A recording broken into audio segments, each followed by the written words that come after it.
ગુજરાતની અંદર છેલ્લા 30 વર્ષથી જે આપણે એક સત્તા જોઈએ છે એ પહેલાનો આપણો કાળ કેવો રહ્યો છે?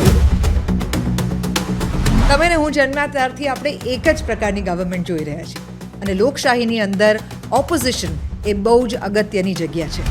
જો ઓપોઝિશન સ્ટ્રોંગ નહીં હોય તો હું અને તમે આપણા હિત માટે કોઈ પણ પ્રકારના હક્કો નહીં મેળવી શકીએ. કોઈ એક જ વ્યક્તિ, કોઈ એક જ પાર્ટી નક્કી કરશે કે આપણા માટે સારું શું અને ખરાબ શું. આપણને પણ એક બીજો પર્સપેક્ટિવ મળે એના માટે અલગ અલગ ઓપોઝિશનનું હોવું ખૂબ જરૂરી છે લોકશાહી માટે. આ બધા પહેલુઓ પર આજે આપણે વાત કરવાના છીએ with our ex chief minister Shankarsinh Vaghela.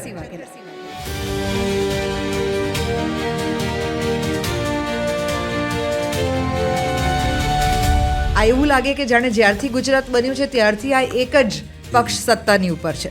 લોકશાહીના નામે પાર્ટીઓ ચાલે, પાર્ટીઓમાં લોકશાહી નહીં. ભલા કે હું બીજેપીમાં છું, બીજેપીને ખબર છે તું બીજેપીમાં છે કે નહીં. અત્યારે કોમેડિયન્સ ધારો કે તમે જુઓ તો તમને એવું લાગે કે એ વધારે દેશ માટે વેલિડ બોલી રહ્યા છે અને પોલિટિશિયન્સ જે છે એ કોમેડી કરી રહ્યા છે. કોઈ પાર્ટી દુશ્મનના વિરોધી હોઈ શકે પણ આ દુશ્મન ના હોઈ શકે. એટલા માટે કે એ છેવટે આપણા જ છે બધા. ગુંડાગર્દીવાળું રાજકારણ ગુજરાતમાં નહીં.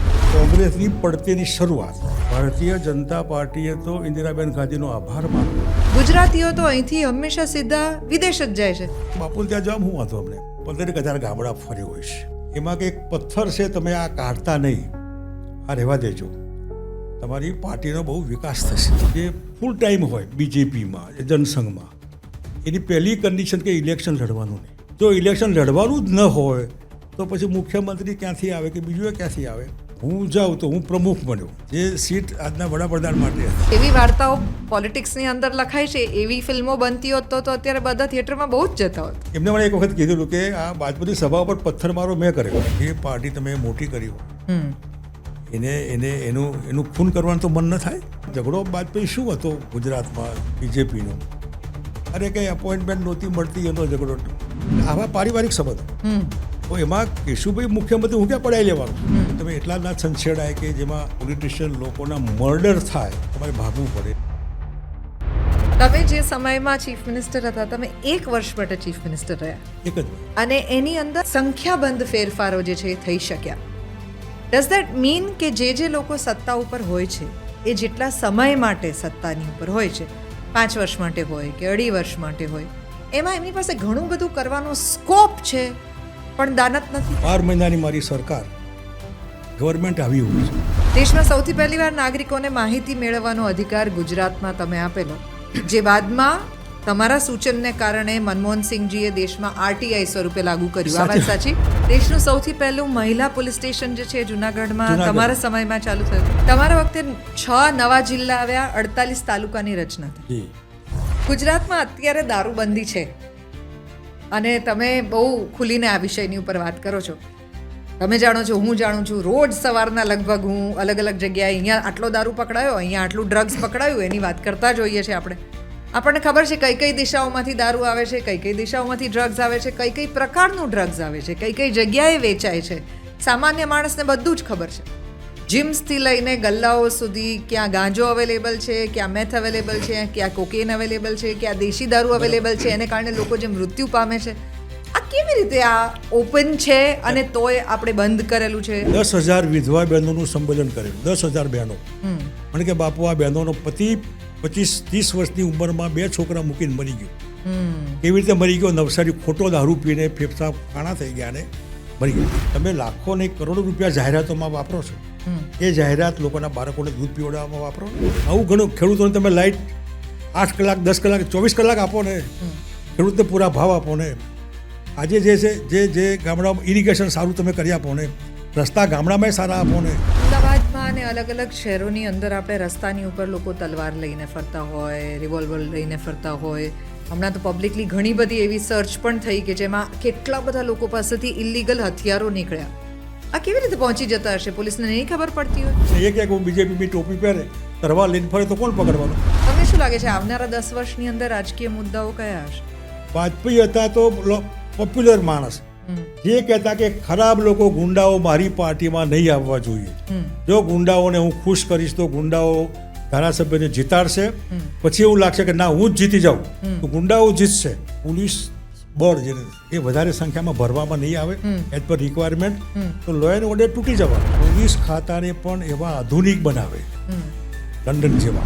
જો તમે પ્રો ગવર્મેન્ટ નથી તો વિચ મીન્સ કે તમે અગેન્સ્ટ ધ કન્ટ્રી છો. દેશભક્તિની વ્યાખ્યા એમની જ છે, મોનોપોલી એમની જ છે. સામે જવાબ આપનાર લોકો નથી. આ રાહુલ ગાંધીને હાઈકોર્ટનો જસ્ટિસ એવું કહે કે તું કેમ આવું બોલ્યો, એટલે મરી ગયા ખબર નથી, ચીનની બોર્ડર પર મરી ગયા લોકો, તું છાપું નથી વાંચતો, જજ થઈ ગયો તો આવી ટીકા કરવાની કોઈને. અત્યારે બીજેપીને હું ઓળખું એટલું કદાચ કોઈ એની માં નહીં હોય બીજેપીની મધર જે બીજેપીને ઓળખે. કોંગ્રેસ સારી પાર્ટી, સારા લોકો, પરંતુ એમને કયા રીતે લડવું જોઈએ સાધનો બીજેપીના સામે એ લડતા એમને નથી આવતું. લોકોની એવી ફિલિંગ જે છે કે મીડિયા વેચાયેલું છે, અથવા તો મીડિયા હવે માત્ર કોઈ સ્પેસિફિકલી ગવર્મેન્ટ તરફી કે કોઈ, એટલે દરેક મીડિયાના પોતપોતાના એંગલ્સ અથવા તો પોતપોતાના અડ્ડા છે, હબ્સ છે. છાપવું એ તમારા માટે નથી, એની કમાણી છે, સોર્સ ઓફ ઇન્કમ છે.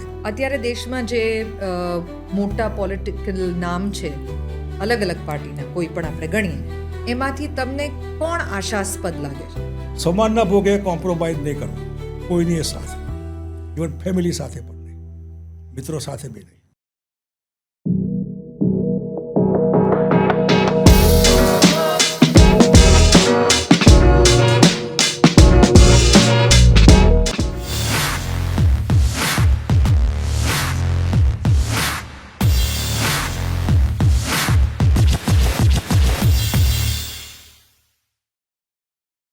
ઓગણીસો 96 અને 97 ગુજરાતના જે ચીફ મિનિસ્ટર રહ્યા છે એ શંકરસિંહ વાઘેલા આજે આપણી સાથે છે ધ દેવકી શોમાં. કેમ અત્યારે એ પોલિટિકલ કરિયરની અંદર કઈ દિશામાં છે, શું કરવા માગે છે, એ વાત કરતાં પહેલાં એ તો સમજી લઈએ કે ગુજરાતની અંદર છેલ્લા 30 વર્ષથી જે આપણે એક સત્તા જોઈએ છે એ પહેલાંનો આપણો કાળ કેવો રહ્યો છે. તમે ને હું જન્મ્યા ત્યારથી આપણે એક જ પ્રકારની ગવર્મેન્ટ જોઈ રહ્યા છીએ, અને લોકશાહીની અંદર ઓપોઝિશન એ બહુ જ અગત્યની જગ્યા છે. જો ઓપોઝિશન સ્ટ્રોંગ નહીં હોય તો હું અને તમે આપણા હિત માટે કોઈ પણ પ્રકારના હક્કો નહીં મેળવી શકીએ. કોઈ એક જ વ્યક્તિ, કોઈ એક જ પાર્ટી નક્કી કરશે કે આપણા માટે સારું શું અને ખરાબ શું. આપણને પણ એક બીજો પર્સપેક્ટિવ મળે એના માટે અલગ અલગ ઓપોઝિશનનું હોવું ખૂબ જરૂરી છે લોકશાહી માટે. આપણે માનીએ છીએ કે નહીં, આ વાત સાચી હોઈ શકે કે નહીં, આ બધા પહેલુઓ પર આજે આપણે વાત કરવાના છીએ with our ex chief minister Shankarsinh Vaghela. કેમ છો બાપુ? બિલકુલ મજામાં. આપણું ગુજરાત જ એવું છે કે જેમાં મજામાં હોય, મજામાં હોય કે ના હોય તો પણ. મારે તમારી પાસેથી જે જાણવું છે એ બહુ જુદી શરૂઆત મારે કરવી છે. તમારા ઘણા બધા ઇન્ટરવ્યૂઝ અમે અત્યાર સુધીમાં જોયા છે, હિન્દીમાં પણ જોયા છે, ગુજરાતીમાં પણ જોયા છે.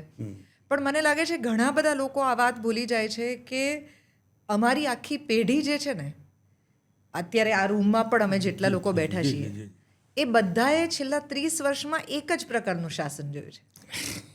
એટલે એ લોકો માને છે કે આ જ ગુજરાતનો ઇતિહાસ છે.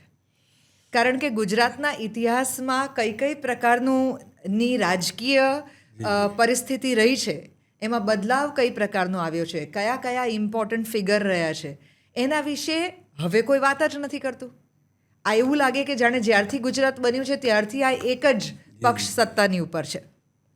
તો કમનસીબી કહેવાય ગુજરાત. જી, એટલે આજે આપણે જે વાત કરીએ ને એમાં તમે સૌથી પહેલાં અમને એ ઇતિહાસ ખોલી આપો 70sથી, એટલીસ્ટ તમારી શરૂઆત જ્યારથી થઈ ત્યારથી, કે તમને એ ભારત જે છે એ કઈ પ્રકારનું યાદ છે, ગુજરાત કઈ પ્રકારનું યાદ છે. ઇન્ડિપેન્ડન્સ વખતે તમે 8 વર્ષના હતા, એટલે તમે લગભગ એટલો સમય તો તમે ઇન્ડિપેન્ડન્સ પહેલાંનું ને પછીનું પણ ભારત જોયું છે, અને તમે અત્યારનું ભારત પણ જોઈ રહ્યા છો. તો મારે ત્યાંથી શરૂ કરીએ અને પછી આપણે અત્યારના સમય સુધી આવીએ. ઇન્દિરાબેન ગાંધીની ઇમરજન્સી, એના આધારે 77માં ઇમરજન્સી ઉઠાવીને જનતા પાર્ટીના નામે જે સરકાર બની, જે પાર્ટી હતી જ નહીં, જનતા પાર્ટી હતી જ નહીં, જનતા પાર્ટી નામ હતું ખાલી. એમાં જનતા મોરચો કોઈ પાર્ટી નહીં, એમાં પાર્ટી ચરણસિંહની હતી, પાર્ટીનું નિશાન ચરણસિંહનું હતું, ચક્રધારી હરધારી ખેડૂત. એના નામે લોકો લડ્યા કોઈ નેતા નહીં, કોઈ પૈસા નહીં, કોઈ માર્કેટિંગ નહીં, કોઈ ટીવીનો સવાલ નથી આવતો, રેડિયાનો સવાલ નથી આવતો. એવા વખતે ઇન્દિરાબેન ગાંધી હારી ગયા, સંજય ગાંધી હારી ગયા. એ ઘણી વખતે એવા સર્કમસ્ટેન્સીસ ડેવલપ થાય છે જેથી કરીને ભારતીય જનતા પાર્ટીએ તો ઇન્દિરાબેન ગાંધીનો આભાર માનવો જોઈએ કે એમને આજે જ્યાં છે ત્યાં 20 વર્ષનો જમ્પ મળ્યો એમને. 20 વર્ષ જે પાર્ટી 20 વર્ષે પણ પિક્ચરમાં ના આવે તે ઓવરનાઇટ ઇમરજન્સી આવી, જેલમાં ગયા. ઇન્દિરાબેને ઇમરજન્સી ઉઠાવી લીધી, જનતા પાર્ટીની સરકાર બની, સરકાર પહેલાં બની, પાર્ટી પછી બની. એવા વખતે ચંદ્રશેખરને પ્રમુખ બનાવેલા. એટલે લગભગ 77 પહેલાંનો ઇતિહાસ આખો અલગ. એમાં એક ચક્રી કોંગ્રેસનું શાસન, 69માં વિભાજિત, 71માં બાંગ્લાદેશ બેંકોનું રાષ્ટ્રીયકરણ, રાજાના સાળિયાના, ઇન્દિરાબેનનું સુરત એકદમ એટલે અનચેલેન્જ લીડર બની ગયા. 77 જેમ 50થી 77 સુધીનો ઇતિહાસ અલગ વિચારવો જોઈએ અને 77થી બાકીનો ઇતિહાસ અલગ વિચારવો જોઈએ. જેમાં લગભગ ભારતીય જનતા પાર્ટીની શરૂઆત જેને કહેવાય એ 84માં ઇન્દિરાબેન ગાંધીનું મર્ડર થયું. એ વખતે જે લોકસભાના ઇલેક્શન્સ થયા એમાં ભારતીય જનતા પાર્ટીના 2 MP હતા. એમાં મહેસાણામાં ડૉક્ટર AK પટેલ અને એ પણ વાજપેયીની સભા મહેસાણામાં.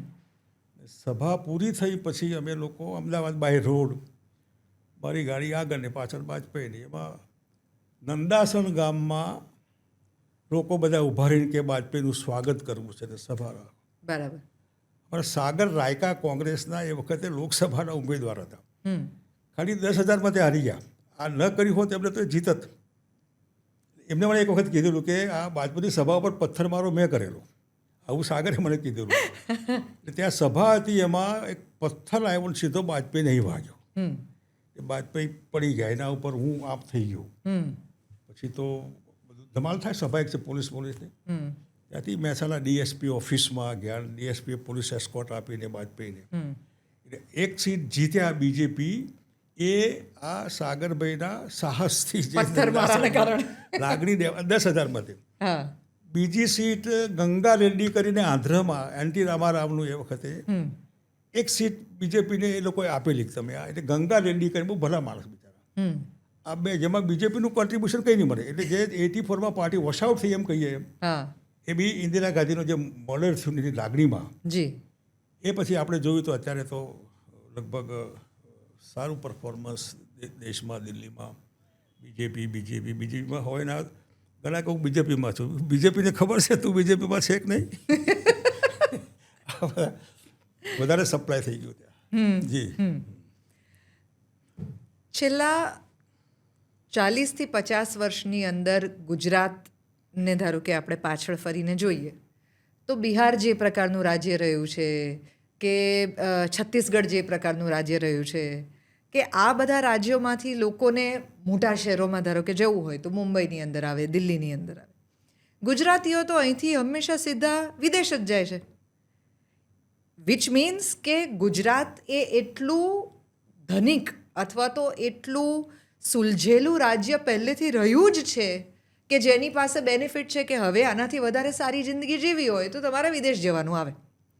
તો આપણે છેલ્લા 20 વર્ષની અંદર જે ગુજરાત ખૂબ બદલાયું એવું કહીએ છીએ, તો ગુજરાત એકચ્યુઅલી આટલા વર્ષોથી બાકીના સ્ટેટ્સની કમ્પેરિઝનમાં કેવું રહ્યું?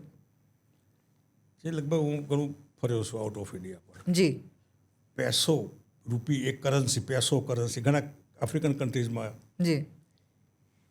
આ પૈસો એ ગુજરાતે તમે અલગ રીતે જુઓ. એમાં જે દરિયા કિનારો એનો 100 કિલોમીટર કરતાં વધારે, આટલા બધા પોર્ટ. હા. અને એ મોટાભાગના ખેડા જિલ્લાના સાહસિકો, જી, વિશેષ પટેલો, અમીનો, એ બાય સીમાં પહેલું જે આવ્યું એ ખબર નહીં ક્યાં, જેમ કોલમ આવી ગયો આપણા ત્યાં કેરલામાં ઉતર્યો ને પછી ઇન્ડિયા, એવી રીતે આ પાટીદાર સમાજ આફ્રિકામાં. જી. અને આજે બી ખેડા જિલ્લો તમે જુઓ તો લંડન, અમેરિકા, સૌથી વધારે અમેરિકા, લંડન બી આફ્રિકામાંથી ઘણા લંડનમાં ગયા. પણ એ અને એનું કલ્ચર આખું, ભાઈ કાકા HM પટેલ, આખું ત્યાંનું કલ્ચર ચરોતરનું. ખેડા જિલ્લો એટલે ચરોતર, પટેલો એટલે ચરોતર, અમીનો એટલે ચરોતર. બિલકુલ. આ કલ્ચરે આખું ત્યાં બહાર, એના લીધે લગભગ ડેવલપમેન્ટ જેને કહેવાય એ ગુજરાતના લોહીમાં હોય. એમાંય મુંબઈ આપણું બાજુ પર, અને મુંબઈમાં પારસી કોમ્યુનિટી, પારસીનો બેઝ ગુજરાતમાં નવસારી, સુરત, વલસાડ વગેરે વગેરે. એટલે આખું કલ્ચર એ સાહસિક કલ્ચર. અહીંનો ખેડૂત બી આધુનિક, અહીંનો વેપારીક બી સાહસિક, અહીંની ગરીબી પણ જે બિહાર યુપીના ગરીબ જેવો ગરીબ નથી. અહીંના ગરીબ ફાટેલા કપડાવાળો જોવા નહીં મળે. આપણા ગરીબના ઘરમાં અત્યારે ટીવી જોવા મળશે, એના હાથમાં મોબાઈલ જોવા મળશે, ભલે ફૂટપાથ ઉપર સૂતો હશે. એટલે આ જે વસ્તુ છે એ કોઈ પોલિટિકલ પાર્ટીના લીધે નથી થયું. બીજી કરી ત્યાં ગુજરાતની જે અસ્મિતા, ગુજરાતીઝમ જે કહેવાય, એના બ્લડમાં જે પડેલું છે ને એ આ બધું છે. અને એમાં એક પ્રકારની સહકારિતા, કોઓપરેટિઝમ, સહકારિતા જેટલી ગુજરાતમાં એટલી ક્યાંય જોવા ન મળે. એક પટેલ અમેરિકા જાય તો 10 પટેલને લઈ જાય અને વ્યવસ્થા કરે ત્યાં. અહીં પણ કંઈક હોય તો ટ્યુબવેલ આપણા ત્યાં ભાગીદારીમાં, ટ્યુબવેલ ઇરિગેશન માટે 10 ખેડૂત ભેગા થઈને એક ટ્યુબવેલમાં મૂડીરોકાણ કરીને સાહસ કરે. એ જ પ્રકારે એપીએમસી માર્કેટ બન્યા, યાર આપણે અમૂલ બને, યાર બાકી ડેરી જે બધી. એટલે કોઓપરેટિઝમ પણ ગુજરાતના લોહીમાં આ પ્રકારે. એટલે ગુજરાતના વિકાસમાં ગુજરાતની આવી માનસિકતા, એનું ઘડતર જે ડીએનએ, એ ડીએનએ જવાબદાર છે. પાર્ટીઓ તો જવાની ને આવવાની, કોઈ પાર્ટીઓના લીધે કોઈ વિકાસ થાય છે એવું નહીં. બાય ધી વે ક્યાંક પોલિટિકલ લોકોને ખબર હોય તો અલગ નિર્ણય લીધા હોય, જેથી કરીને પબ્લિકનું ભલું થાય. પબ્લિકના ભલામાં તમારે કઈ પબ્લિકનું ભલું કરવાનું છે. Being a politician yeah public લાઈફમાં તમે કંઈ પોઝિશનમાં હોય તો જેને નથી એની પાસે. અહીં સુખી માણસોને સરકાર ગમે તેની હોય, બહુ ફરક નથી પડતો. પણ દુઃખી માણસોને તમારી પોલિસી, તમારી નીતિથી ખબર પડે. એવી નીતિઓ જે હોય જેથી આવા સામાન્ય લોકોનું ભલું થાય. પણ ગુજરાતમાં લગભગ કલ્ચર વિરોધ પક્ષનું પણ પ્રેમવાળું, મારામારી, નફરત, ગારાગારી એવું નહીં. ગુંડાગર્દીવાળું રાજકારણ ગુજરાતમાં નહીં. તો બાય ધી વે પછી તમે તમારામાં ક્યાંક પડેલું હોય આવું તત્વ, અને તમે પછી એને ઇમ્પ્લિમેન્ટ કરો કોઈકના માધ્યમથી, જે અત્યારે થઈ રહ્યું છે એ જુદી વાત છે. પણ મોટાભાગે જે પબ્લિક લાઈફમાં સ્પોર્ટ્સમેન સ્પિરિટ જે હોય, વિરોધ તમે કરો અને રેકોર્ડ કરો, નો પ્રોબ્લેમ. પણ એ દુશ્મન નથી. કોઈ પાર્ટી દુશ્મનના વિરોધી હોઈ શકે, પણ આ દુશ્મન ના હોઈ શકે. એટલા માટે કે એ છેવટે આપણા જ છે બધા. અને આજ નહીં તો કાલે હવે એ પાર્ટીમાં ધીરે ધીરે જે માણસો લેવા પડ્યા એને ન મળે એટલે એમાંથી બહાર નીકળે, પછી ત્યાં મેં વળી પાછા જાય. એટલે આ જે કલ્ચર ડેવલપ થયું ને એ લગભગ પોલિટિકલ લોકો એને પ્રોત્સાહન નહીં આપવું જોઈએ. જે પ્રોત્સાહન આપવાથી તમે જાહેર જીવનના મૂલ્યો ખરાબ કરી રહ્યા છો. તમે તમારું હિત લાગશે, પણ ઓલિયાને બી થોડી વખત હિત લાગશે, પણ પબ્લિક લાઈફનું તમે અહિત કરી રહ્યા છો. ધીરે ધીરે લોકોને એવું લાગશે કે આ બહુ સામાન્ય છે, આ તો આમ થઈ શકે. પણ આમાં પડ્યા હોય તો એમાં પડવાના તમારા કારણો જે હોય તો એમાં જ ચલાય, આમથી આમ ન થવાય. અલગ એવા કારણો હોય, જુદી વાત છે. એ રીતે પબ્લિક, યંગ જનરેશનને તમારે જે કહેવાનું છે કે ભાઈ રાજકારણમાં તું આમ હું ધારાસભ્ય MP બનો એવું નથી, આ ઇઝી નથી. આ લાઈફ બહુ તમારું પબ્લિક લાઈફ છે. આ એટલે પબ્લિક લાઈફ મીન્સ તમે તમારું જમવાનું ક્યાં, તમારું રહેવાનું ક્યાં, તમારી ફેમિલી લાઈફ તમારું ક્યાં. અત્યારે હું 1:30 વાગે બેઠો હતો અને મુંબઈથી એક ગવર્નરના ફોટોગ્રાફર હતા, મને ફોટો આપવા માટે. તો મેં કીધું તમે મને ફોન તો કરવો તો કે બાપુ ત્યાં જવાબ હું વાંધો અમને. એટલે પબ્લિક લાઈફના માણસનું ઘર એ પબ્લિકનું હોય છે. એની રાત એની નથી હોતી, ભોજન એનું નથી હોતું, એની પ્રાઇવસી નથી હોતી. એને પબ્લિક માટે એ છે, માટે પબ્લિક લાઈફમાં. એ તો પર્સનલ લાઈફમાં રહો ને કોણ તમને આમંત્રણ અપાયું. અત્યારે પબ્લિક લાઈફમાં પડે છે, કોઈ કહેતું નથી તમે આવો. પણ આ તો બાપુ તમે માનો છો ને, આ જે માનો છો એ તમે માનો છો, નહીં તો તમારે લાલ બત્તી કઢાવી જ ન પડી હોત. આ જે છે ને, તમે પબ્લિક લાઈફમાં આવવાના તમારા કારણો, એટલે પહેલાં તમે જે કીધું ને આઝાદી પહેલાં તો ખપી જવાનું હતું. કંઈ જ લેવાનું નહોતું. અને એમાં કોણ કોણ પડ્યા? એમાં ગાંધીજી પોતે બારેટલો, ભલે ગાંધીજીની ગમે એટલી આ લોકો ઉડાવે, પણ ગાંધીજીને તો ત્યાં ડાઘો ન પડે. મોહનદાસ કરમચંદ ગાંધીમાં ડાઘો ન પડે, કારણ કે માણસ અતિશય પવિત્ર અને ચોખ્ખું અને સ્પષ્ટ સત્ય જીવન જીવ્યો. એ નકામો હતો તો કીધું હું નકામો છું, જે આપણે ન માનીએ, આપણને શરમ આવે. આજે બે દીકરીઓ સાથે જોવા માટેનું જે કંઈ આ કહેવું એ કેટલી હિંમત જોઈએ વિચાર. એટલે ગાંધીજીને તો કોઈ સવાલ નથી આવ્યો. એટલે ગાંધીજીને જોઈને ગાંધીજીએ પત્ર નહોતા લખ્યા. સરદાર વલ્લભભાઈ પટેલ જરા આમાં મૌલાના જો ફલાણા, એટલે એમાં અગેન ગુજરાત, ગાંધીજી ગુજરાત, મોરારજી ગુજરાત, વલ્લભભાઈ ગુજરાત, ઝવેરભાઈ ગુજરાત, માવળંકર ગુજરાત. આ બધું જે પબ્લિક લાઈફના કન્સર્નમાં એ ગુજરાતનું કોન્ટ્રીબ્યુશન. એવી રીતે જે પબ્લિક લાઈફમાં બલિદાન દેશને આઝાદ કરવો છે એમાં 15 ઓગસ્ટ 1947 લખેલી નહોતી. હું અહીં ઇઝરાયલનો દાખલો આપું છું. જી, ઇઝરાયલ તો હતું જ નહીં બિફોર 47. એબ્સોલ્યુટ. ઇઝરાયલીઓ હતા આખી દુનિયામાં, બધા આપણા મહેસાણામાં હતા મેં જોયેલા. એ જ્યારે આપણું જે દિવાળી બળીએ, નમસ્તે દિવાળી મુબારક, સાલ મુબારક, એ વખતે એમના જે દિવસે મળે ત્યારે નેક્સ્ટ યર ઇન જેરુસલમ, આવતા વર્ષે જેરુસલમમાં મળીશું, જે જેરુસલમ એનું પવિત્ર સ્થળ. જી. હવે તમે વિચાર કરો, જે કોમ, જે કોમ્યુનિટી વર્ષોથી જેના માટે વેરી જેરુસલમ, કયું જેરુસલમ, પણ જે generation to generation next year in Jerusalem, આવતા વર્ષે કયું આવતું વર્ષ દોબડી વધુ. યંગ જનરેશને આ સમજવાનું છે કે જે 10 વર્ષના છોકરાને ખબર નથી જેરુસલમ શું કહેવાય, પણ એના ફાધર એને શીખવાડે છે કે આવતા વર્ષે આપણે બધાએ જેરુસલમમાં મળવાનું, જે આપણું ઘર છે ત્યાં. એવી રીતે 15મી ઓગસ્ટ 1947 લખેલી નહોતી. નહેરુ માટે ગમે ત્યાં બકવાસ કરે લોકો. એને ક્યાં ખબર હતી વડાપ્રધાન થવાના છે. એટલે જે માણસ વર્ષો પાછા 10 વર્ષ જેલમાં એલ્યુમિનિયમની તપેલીમાં જમે અને પથ્થરનું ઓશીકું કરે, જરા કપડાં પહેરી જ જતા આવું કહેતા આપણને, પણ એ રિયલી ચાંદીની ચમચીમાં નહીં, સોનાની ચમચીમાં જન્મેલા.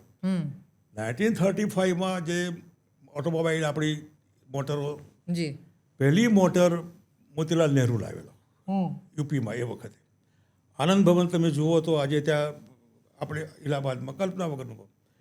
આવું ગર્ભ શ્રીમંત પરિવાર, એમનો એકનો એક છોકરો, જે મોતીલાલ નહેરુના પત્ની કે આ ડોહાને એટલે ગાંધીજીને ઘરમાં ન ઘૂસવા દેશો, છોકરાને બગાડે છે, આપણા છોકરાને એ બગાડી રહ્યા છે, અને બગાડ્યા છે બાય એક્ટ.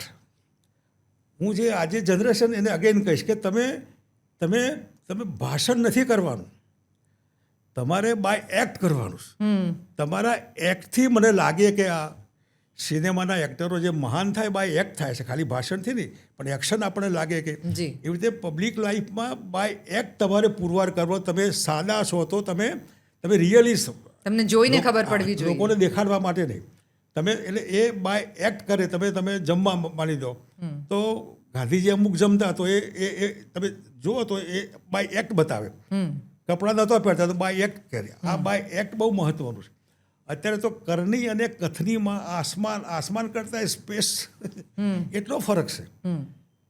જેમ દિલ્હીનો મુખ્યમંત્રી કે હું બંગલામાં નહીં રહું, બંગલો તમે બનાવો એવો શીશ મહેલ જેવો ને પછી તમે એમાં તો કોને મૂર્ખા તમે. આજે સમજવાનું છે ને યંગ જનરેશનને કે કરણી અને કથનીમાં લોકો એ કોન્સ્ટન્ટ છે. પબ્લિક નામની વસ્તુ એ સાતત્ય છે. તમે પબ્લિક, આજે હું પબ્લિક, કાલે બધું બી પબ્લિક હતા, આવતીકાલે આપણું જનરેશન પબ્લિક, એ જનરેશન એ પબ્લિકને તમે ચીટિંગ ન કરી શકો. ત્યાં લાઈક મિરર, તમે જેવા હોય એવા એમાં દેખાવશો. જેવા હોય એવા જો પબ્લિક લાઈફમાં હોય તો તમારે ખરેખર ચીટિંગ તમારી જાત સાથે પહેલાં નહીં કરવું છે. જાતને છેતરીને તમે પબ્લિકને છેતરવા જાઓ તો આ નહીં તો કાલે ખબર પડવાની, મોડા પડે. ગાડી ઉપડી જાય, ઘણી વખત બને એવું, પણ એટલી હદ સુધી પબ્લિક લાઈફના માણસે ડબલ સ્ટાન્ડર્ડ જીવન નહીં જીવવું જોઈએ, જેથી કરીને કોઈ એનું નાક દબાવે ને પછી મોં ખોલે, એમાં ઈડી, CBI, XYZ એમાં એન્ટ્રી મારે ને માણસ પછી દબાવ. તો એવું તમે નહીં, પબ્લિક લાઈફમાં તમારે નહીં આવવું જોઈએ. પોલિટિક્સની અંદર એ છેલ્લા કેટલાક વર્ષોમાં અમે જે પ્રકારનું પોલિટિક્સ જોયું છે એમાં તમે જેમ કહો છો એમ અમે પરસેપ્શન વધારે મોટું જોયું છે રિયાલિટી કરતાં. ઘણી બધી વાર એવું લાગે કે કદાચ જે પોલિટિક્સમાં છે એ લોકો જો એન્ટરટેન નહીં કરી શકે, એ લોકો ક્રાઉડને માટે જો મનોરંજન ઊભું નહીં કરી શકે તો કદાચ એ પોલિટિશિયન તરીકે ચાલશે નહીં. જ્યારે એકચ્યુઅલી એમનું કામ મનોરંજિત કરવાનું નથી, એમણે તો આપણી આવતીકાલ સુધારવાનું છે.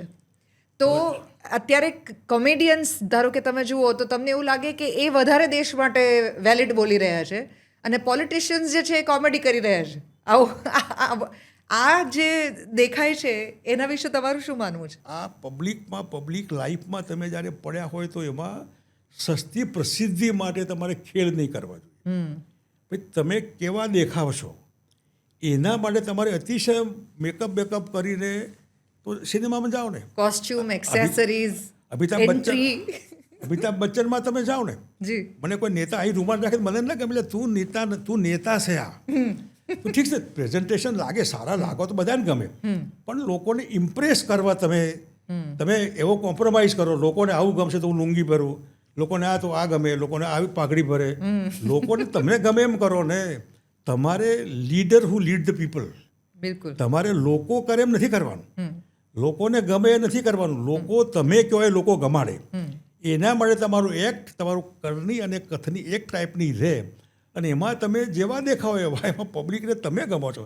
તમારા કપડાં નથી ગમતા, તમે લુંગી ભરી હોય તો તમિલનાડુવાળા ખુશ થાય એવું નથી હોતું. તમે પેલી પાઘડી પહેરી હોય શીંગડાવાળી નાગાલેન્ડની, એ નાગાઓ મત આપી દે એવું નથી બનતું. રિક્રિએશન, થોડી વખત રિક્રિએશન લાગે, લોકોને રમૂજ લાગે તો વાહ. એટલે અત્યારે હાલ છેલ્લા ઘણા વખતથી એક જાતનું રિક્રિએશન હોય પબ્લિક લાઈફમાં, જાહેર જીવનમાં આવું એવું એલિમેન્ટ દાખલ થઈ ગયું. એમાં જ્યારે રૂલિંગ પાર્ટીમાંથી આવું થાય ને ત્યારે પ્રોબ્લેમ થાય. રૂલિંગ પાર્ટી એટલે માલિક હોય, લોકોને લાગે વાહ આવું જ છે બધે, જે એવું નથી પણ એ બતાવવાની કોશિશ હોય. એમાં માણસ છેતરાય, પછી 5 વર્ષે ખબર પડે તો વળી છેતરાય. એમાં એક દાખલો આપતા અમારે એક હતા કલરાજ મિશ્રા, એક ગવર્નર બન્યા હતા અહીં રાજસ્થાનમાં, યુપીના છે.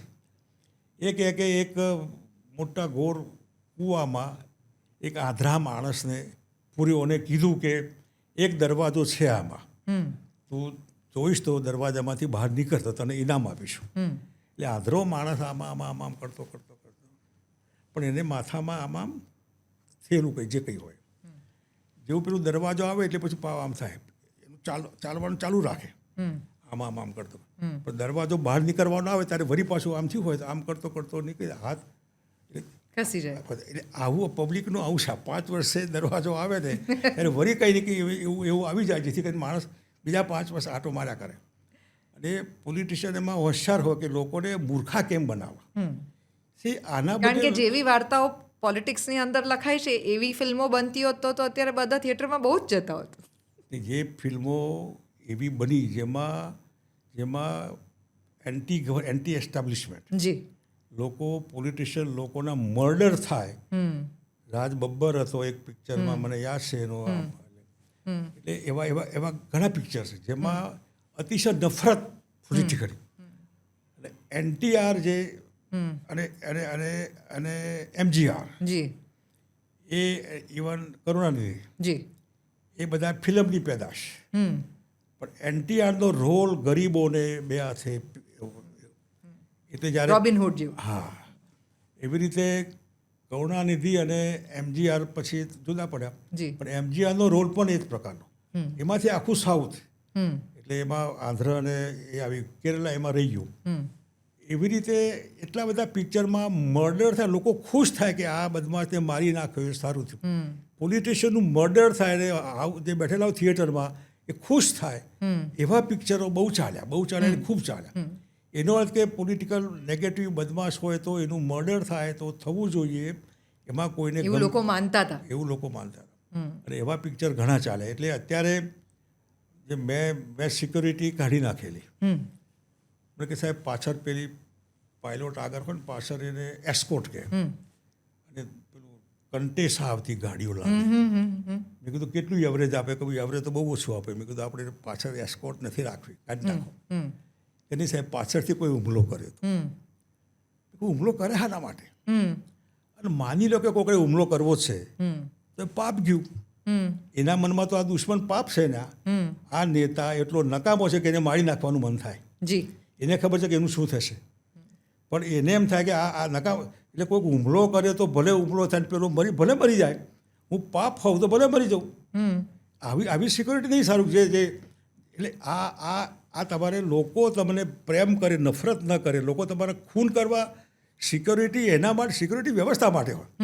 તમને કોઈક મારી નાખે તો જાઓ, આમાં હું કામ પડ્યા. તમે 96-97ની અંદર ચીફ મિનિસ્ટર હતા ગુજરાતના. જી. તમે ક્યારેય સત્તામાં આવવા માટે એન્ટર જ નથી થયા પોલિટિક્સની અંદર, અને તમે ક્યારેય લડવાના નહોતા ઇલેક્શન, બરાબર. અને તોય આ પરિસ્થિતિ સર્જાઈ. એ પરિસ્થિતિ તરફ અમને લઈ જાઓ. એક જે રિયાલિટી અને બીજું બહાર જે ઇમેજ બને તમારી, ઇમેજ તમારા લીધે થોડી બને ને બીજા બનાવતા હોય. જી.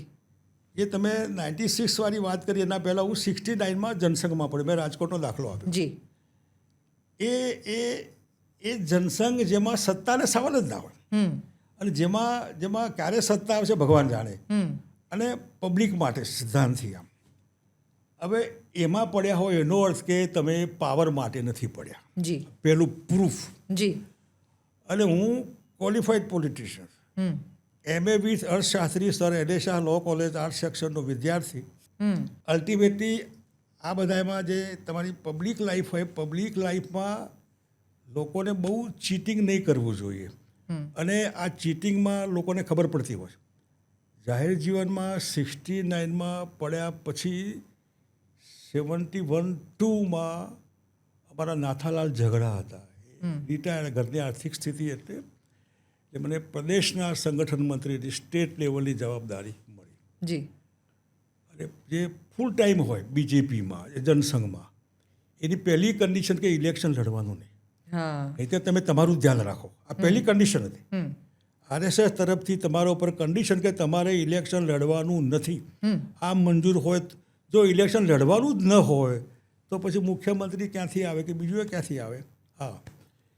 એ પછી હું ઓલ ઇન્ડિયામાં હતો 72માં, જેમાં ગાભાજીવાળી વાત કરીએ, એમ કરતાં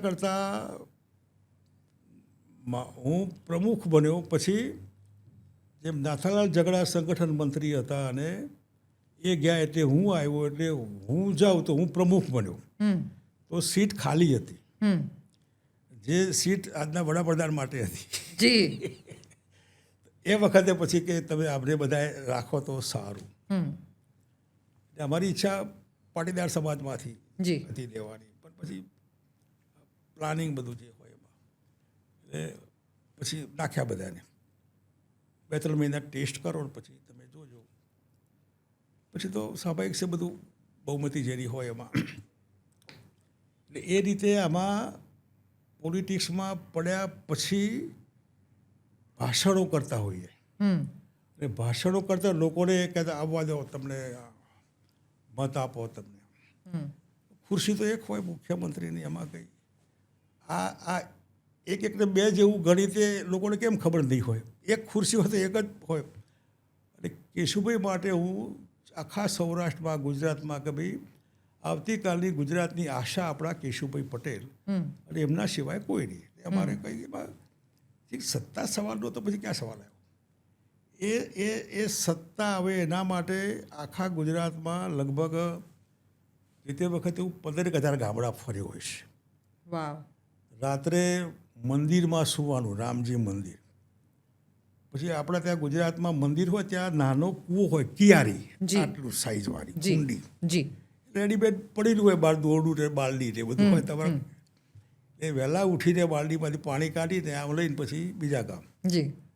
બસમાં બી ડ્રાઈવરની સીટમાંથી ઘૂસવા તો મેળ પડે, બાકી તો એટલી બધી બસમાં ઘૂસવા એવી રીતે. હા. પછી ઘણી વખતે સિસ્ટમમાં મિત્રો એસટીની ટિકિટ લઈને ઊભા રહે. તમારે અંજાર જવું હોય તો પાલનપુરથી ઊભો અંજારની એ ટિકિટ આપણને આપી દે ને બેસાડી દે એસટીમાં. એટલે આવી રીતે જમવાનું ક્યાં કોઈને ખબર, સુવાનું ક્યાં ધાબા ઉપર ક્યાં સુવાનું. હું નડિયાદ સંતરામ મંદિરના કમ્પાઉન્ડમાં એક પતરાની ઓરડી હતી, આટલી હશે, આ તો મોટી જગ્યા. ઓરડી એમાં આવું બાથરૂમ કંઈ નહીં. અમારા અનંતરાવજી કાળે પ્રચારક RSSના બહુ વિદ્વાન માણસ, એ ત્યાં રહેતા. અને મને જનસંઘનું કામ કરવા માટે નડિયાદ ખેડા જિલ્લામાં રહેવાનું, ક્યાં તમારે જ્યાં રહેવું હોય ત્યાં. એટલે હું ત્યાં રહેતો. હવે ત્યાં રહ્યા પછી એમને કીધું તમે તમારી વ્યવસ્થા કરી લો. ક્યાં વ્યવસ્થા કરું? મારે નડિયાદ મારે શું નહીં કે વ્યવસ્થા. એટલે આ એમને મને રાખ્યો, મહિનો રહ્યો. અમારી પતરાની ઓરડીમાં તમારે રહેવાનું નહીં, તમારે જ્યાં વ્યવસ્થા, એટલે એ વ્યવસ્થા બી જાતે. એવા ખાડિયાની ઓફિસ જે કરી જનસંઘની એ જનસત્તાવાળા રમણભાઈ શેઠની હતી. જી જનસત્તાના માલિક રમણલાલ શેઠ એમનું મકાન હતું ખાડિયાની ઓફિસ. જી એન્ટ્રી એમ હતી પણ બહારથી આપણે આપેલું. એવું આ ખાનપુરમાં પારસી બાવાના 2 મકાન હતા. એક લીધું અને બીજું પણ પછી લીધેલું. અને બીજું લીધું ત્યારે પારસી બાવાએ કીધું કે આ પાણિયારામાં એટલે પેલું પાણિયારું આપણે પાણી મૂકવું. જી એમાં કંઈક પથ્થર છે, તમે આ કાઢતા નહીં, આ રહેવા દેજો, તમારી પાર્ટીનો બહુ વિકાસ થશે. અચ્છા એટલે મેં જોયેલું પથ્થર. એટલે આ નીચે એક આવડી ઓફિસ હતી, ઉપર ધાબા ઉપર પછી આમ કર્યું, પછી બીજું મકાન લીધું. પછી તો અત્યારે તો તમે કમલમ જોવા દેજો, મેં જ નથી જોયું પણ તમે મેં જોયું જ. જોયું છે. હા, તો ઓફિસ કોને કહેવાય તો એ તો. અને ખાડિયાની ઓફિસ પહેલાં માણેક ચોકમાં એક ઓફિસ હતી. હા માણેક ચોકની ઓફિસમાં આટલી ગલીમાંથી આમ જાઓ, 3જા 4થા માળે આટલી જગ્યા. અને હું એ વખતે એન્ટ્રી જનસંઘમાં જી રાત્રે સૂઈ રહેવાનું ત્યાં. એટલે કપડાં બપડા કાઢી ક્યાંક સૂકવેલા ને બધું, તો સવારે કોઈક લઈ ગયું મારે આટલી ઓફિસમાંથી. હા એટલે એ રીતે આ પાર્ટી બનેલી છે. એટલે પાર્ટીમાં તમે જ્યારે આમાં સત્તાની દુનિયામાં તમે છો જ નહીં અને નોઈંગલી આમાં પડ્યા કે તમારે નથી મેળ પડવાનો, પછી બાય ધી વે એ લોકો ક્યાંક તમે લડો. એમ ઇમરજન્સી મેં તો નહોતી નાખી, એબ્સોલ્યુટ. ઇમરજન્સી ઇન્દિરાબેને ઉઠાવી લીધી, જનતા પાર્ટી આપણે નહોતી બનાવી, ઓટોમેટિક બની. ઉમેદવારમાં by the way caste combination party જોતી હોય, પણ તમે એક્સ કાસ્ટના હોય ને એ લોકો મત વિસ્તાર હોય તો તમને વિચાર ભાઈ આને ઊભા રાખો તો જીતી જવાય. એ ગણતરીએ તમને ઊભા રાખ્યા, તમે પાર્લામેન્ટના મેમ્બર બન્યા. એ પછી તમે જે ભાષણો બધું કરતા હોય ત્યારે પબ્લિકને કહેતા હોય કે અમારો વારો આવવા દો, અને તમારો વારો આવ્યો. ડઝન્ટ મીન્સ કે કોઈ એક વ્યક્તિનો, વ્યક્તિ તો એક જ હોય, પણ તમે લોકોને કીધું છે કે તો પછી એ ગવર્મેન્ટમાં રહીને તમે હવે લોકોનું ભલું કરો. જી આ સરકાર તમારા હવાદ માટે નથી, તમારી પગાર માટે નથી, તમારી ખુરશી માટે ન હોય, તમારી વાહવાહી માટે ન હોય, તમને પબ્લિકને ન્યાય આપવા બેસાડે. કઈ પબ્લિક? તો પૂર્વની આદિવાસી વિસ્તારની પટ્ટી, દલિત સમાજ, બક્ષીપંચ, ગરીબ સમાજ, ખેડૂતો, મહિલાઓ, જેનો વિચાર કરો આપોને જે હોય એને કાયદા કાનૂનમાંથી લેસ લોજ, કાયદા ઓછા કરો. ઓછા કાયદા કરીને તમે બને એટલું એને એવી સગવડ આપો કે એને લાગે કે ભાઈ હા, જેમ વિધવા બહેનોના પેન્શન તો 10,000 આપો ને, વિકલાંગ લોકોને આપો ને. આવા ઘણા બધા મુદ્દા. એ મુદ્દામાં કેશુભાઈ મુખ્યમંત્રી, હવે ત્યાંથી જ થાય જે થાય. હવે એને તમે મને આ વાજપેયીએ કીધેલું, કોઈએ કીધું વાજપેયીમાં ઝઘડો, વાજપેયી શું હતો ગુજરાતમાં બીજેપીનો, અરે કંઈ અપોઇન્ટમેન્ટ નહોતી મળતી એનો ઝઘડો. એ બધા નવાઈ લાગ્યા. પણ નવાઈ એ લાગે કે તમે કેશુભાઈ બેઠા મહિનો 2 મહિના, લોકો આવે, સાહેબ કેશુભાઈ તો જેમ આપણે વાત થઈ અનુકૂળતા 4 વાગે એવી રીતે કેશુભાઈને મળવા કહેવું તો પડે, સાહેબ કેટલા વાગે ફાવશે તમને? જી એના માટે ટેલિફોન કરવાના હોય, વાત કરવાની, માણસ મોકલવાનો. આ બધું કર્યા પછી 6 મહિના સુધી, 1 મહિનો તો સમજ્યા, 2 મહિના સમજ્યા, 3 મહિના સમજ્યા, 4 મહિના લોકો લાય જેવા થયા. એમએલએને એપોઇન્ટમેન્ટ નહીં, મને ના આપત કંઈ વાંધો નહીં, પણ એમએલએ તો મળો, જે પબ્લિક જવાબ માગે કે સાહેબ શું થયું અમારું. એ ન થયું. એવી વાજપેયીને પણ અપોઇન્ટમેન્ટ નહોતી મળતી. ના, વાજપેયીને તો મળે, પણ વાજપેયીએ જ્યારે લોકોએ કીધું કે ગુજરાતમાં બીજેપીનો ઝઘડો શું હતો, એ વાજપેયીને કીધું કે ટાઈમની મેનેજમેન્ટમાં એક એપોઇન્ટમેન્ટ નહોતી મળતી, એ ઝઘડો હતો. કોઈ માને જ નહીં. અન્ડરસ્ટુડ. આ એક દિવસની એપોઇન્ટમેન્ટ નહોતી, આ 6 મહિનાનું સતત. જે ઘરમાં હું લીલા ભાભી હતા, સરસ દાળ બનાવે મજાની, જ્યાં જમવા માટે અમે ફરજિયાત જતા. જી મારા બાપુજી જાય તો એમના માટે કેશુભાઈ મુખ્યમંત્રી પણ એપોઇન્ટમેન્ટ નહીં લેવાની. એમના વાઈફ ભેંસ રાખતા બંગલામાં, ઘાસ ખૂટ્યું તો મારા બાપુજી ઘાસ લઈ જાય ત્યાં, એમને જવા આવવાની છૂટ. એટલે આવા પારિવારિક સંબંધો. હવે એમાં કેશુભાઈ મુખ્યમંત્રી હું ક્યાં પડાવી લેવાનું છું? પણ જ્યારે ધારાસભ્યોની મિટિંગ હતી અહીં, એ વખતે દિલ્હી એવું કીધું કે હું કેશુભાઈને સામે હરીફ ઉમેદવારી કરવાનો છું. એટલે આમાં નથી, મને ખબર નહીં દિલ્હીવાળાને આવું છે એમ કે શરૂઆતથી જ એમના મગજમાં નાખવામાં આવ્યું કે હું આ હરીફાઈમાં છું. અને ક્યારેય મેં નથી કીધું હું આ કોમ્પિટિશનમાં, ક્યારેય મુખ્યમંત્રી ભૂલથી નહીં. એ ખબર હતું કે આમાં નથી આપણે. પછી તમે એમાં ગાડા ન હોય કે આમાં એ થયા. એ પછી 6 મહિના પછી જ્યારે ધારાસભ્યો કંટાળ્યા, અમારે ભાજપમાં રહેવું નથી, આવું ન ચાલે, અમારે રહેવું નથી, તો બહાર નીકળો. આઉટ ઓફ 120 110 લોકો 110 છે. વોકઆઉટ. 120માંથી 10 લોકો મંત્રીઓને બધા એટલા બધા કે તમે જે કરો એ કરો, અમારા પાર્ટીમાં રહેવું નથી. આ મારા કહેવાથી મેં નથી કર્યું. ધારાસભ્યો જેને આપણે ટિકિટ આપી હોય, ભલામણ કર્યું છે, એમના કામ ન થાય એટલા કંટાળ્યા કે આ પાર્ટીમાં જ રહેવું નથી. એમાંથી એમના કહેવાથી ભેગા થયા બધા. અને ભેગા થયા તો ગાંધીનગરમાં મારા ગામમાં કમ્પાઉન્ડ હતું, એમાં ભેગા થયા. જી. એ ભેગા થયા પછી એમાં જસપાલસિંહ હતા, બાબુભાઈ બોખરિયા પોરબંદરના એ હતા. એ મેં મારે બાબુને લઈ જાઉં કે લઈ જાઓ બાબુ લઈ જાઓ. એટલે આવા જવાની છૂટ હતી એમાં. આવી રીતે જે ધારાસભ્યો રહ્યા અને ફાવું કોઈને 1 રૂપિયાનું કરપ્શન નહીં, ન કોઈ કમિટમેન્ટ, કારણ કે સરકાર તો બનાવવાની નહોતી. એવા ઠેકાણે હિંમતથી ગમે તે થાય તો હોય આ લોકો ભેગા થઈને પછી એટલે જે રાજકારણમાં કડવાશ, કાવતરા, અવિશ્વાસ, કોન્સ્પિરસી જેને કહેવાય, એ શરૂ થયું. એ આ જે બીજેપી સારામાં સારી પાર્ટી, સારા આદર્શો, સારા માણસો, પારિવારિક ભાવના, RSS વાળા બી પારિવારિક ભાવના, પણ એ બધા એમાં જ્યાં તમે તમારી લોકપ્રિયતા બી એ ઘણી વખત તમને તકલીફ કરતી હોય. તમને પછી બધાના ટાર્ગેટ તમે બનો ને તમને ખબર ના હોય. એવી રીતે કેશુભાઈના મગજમાં જે કંઈ હોય કે જાણે હું એમની ખુરશી પડાવી લેવાનો છું, એટલે બાજુમાં નહીં બોલાવવાના. કેશુભાઈ કેમ માની ગયા મને ખબર નહીં પડી. પછી ખ્યાલ આવ્યો, એમને બી બીજેપી છોડી દીધી. કેશુભાઈએ બી જે અમે ને કેશુભાઈ જે બીજેપીને આમ કરીને અહીં લાવ્યા, એ બંને ચિમન શુક્લા હતા, એમને છોડી દીધેલી. જે પાયાના માણસો હતા એમને લાગ્યું કે એટલે એ કેમ નહીં સમજ્યા RSS વાળા કે એક બી જે લોકોને કંઈ નહોતું ત્યારે રાત દિવસ એક કરીને પાર્ટી ઊભી કરી. આજે પાવર આવ્યો તો પાવર સરખી રીતે એને પબ્લિકને શેર કરો ને, આપો ને લોકોને. અને એમાં જ્યાં પાવર લલકો ને એ જો ખબર ન પડતી હોય તો જાહેર જીવનમાં લોકોએ નહીં આવવું જોઈએ. જે આગેવાનો હોય એને એમને ખબર પડવી જોઈએ કે આ માણસ લાલચુ માણસ છે, આ ખોટો છે. પબ્લિક લાઈફમાં જે આગેવાન હોય એની પાસે એક્સરે હોય. આમાં માણસ આવે તો એને ખબર પડે કે આ કેમ આવ્યો છું. અને એટલા તમે જો માણસ પારખું ન હોય તો પબ્લિક લાઈફમાં તમે બેવકૂફ બની શકો. એટલે આ બધું જે સમજણ પડવી જોઈએ એ નહીં પડ્યા અને બહુમતી એમની થઈ ગઈ બધાની. એવી રીતે બીજેપીમાં તમે સમાનના ભોગે રહેવાનું. હવે ખબર નહીં, એ મારા મગજમાં આ નથી હોતું. જે પાર્ટી તમે મોટી કરી હોય એનું ખૂન કરવાનું તો મન ન થાય. પણ એ કરવું પડ્યું કે ભાઈ તમે મારું સેલ્ફ રિસ્પેક્ટ તમે મને વારે ઘડી આમ કરીને એટલા ટીઝ ન કરાય કે તમે એટલા ના છંછેડાય કે જેમાં તમારે ભાગવું પડે. એટલે એ બીજેપીમાંથી આ પ્રમાણે બહુ ભારે હૃદયે આ બધું કરીને આ કરવું પડ્યું. એ કર્યા પછી બાયધીવે મુખ્યમંત્રીમાં બાયધીવે અને માની લો તમે બની ગયા. એ વખતે કોંગ્રેસનો કોઈ સપોર્ટ નહોતો પૂરથી, પણ પાછળથી એ લોકોએ સપોર્ટ આપ્યો કે અમે તમને ટેકો આપીશું અનકન્ડિશનલી. એમાં કોઈ કન્ડિશન નહીં.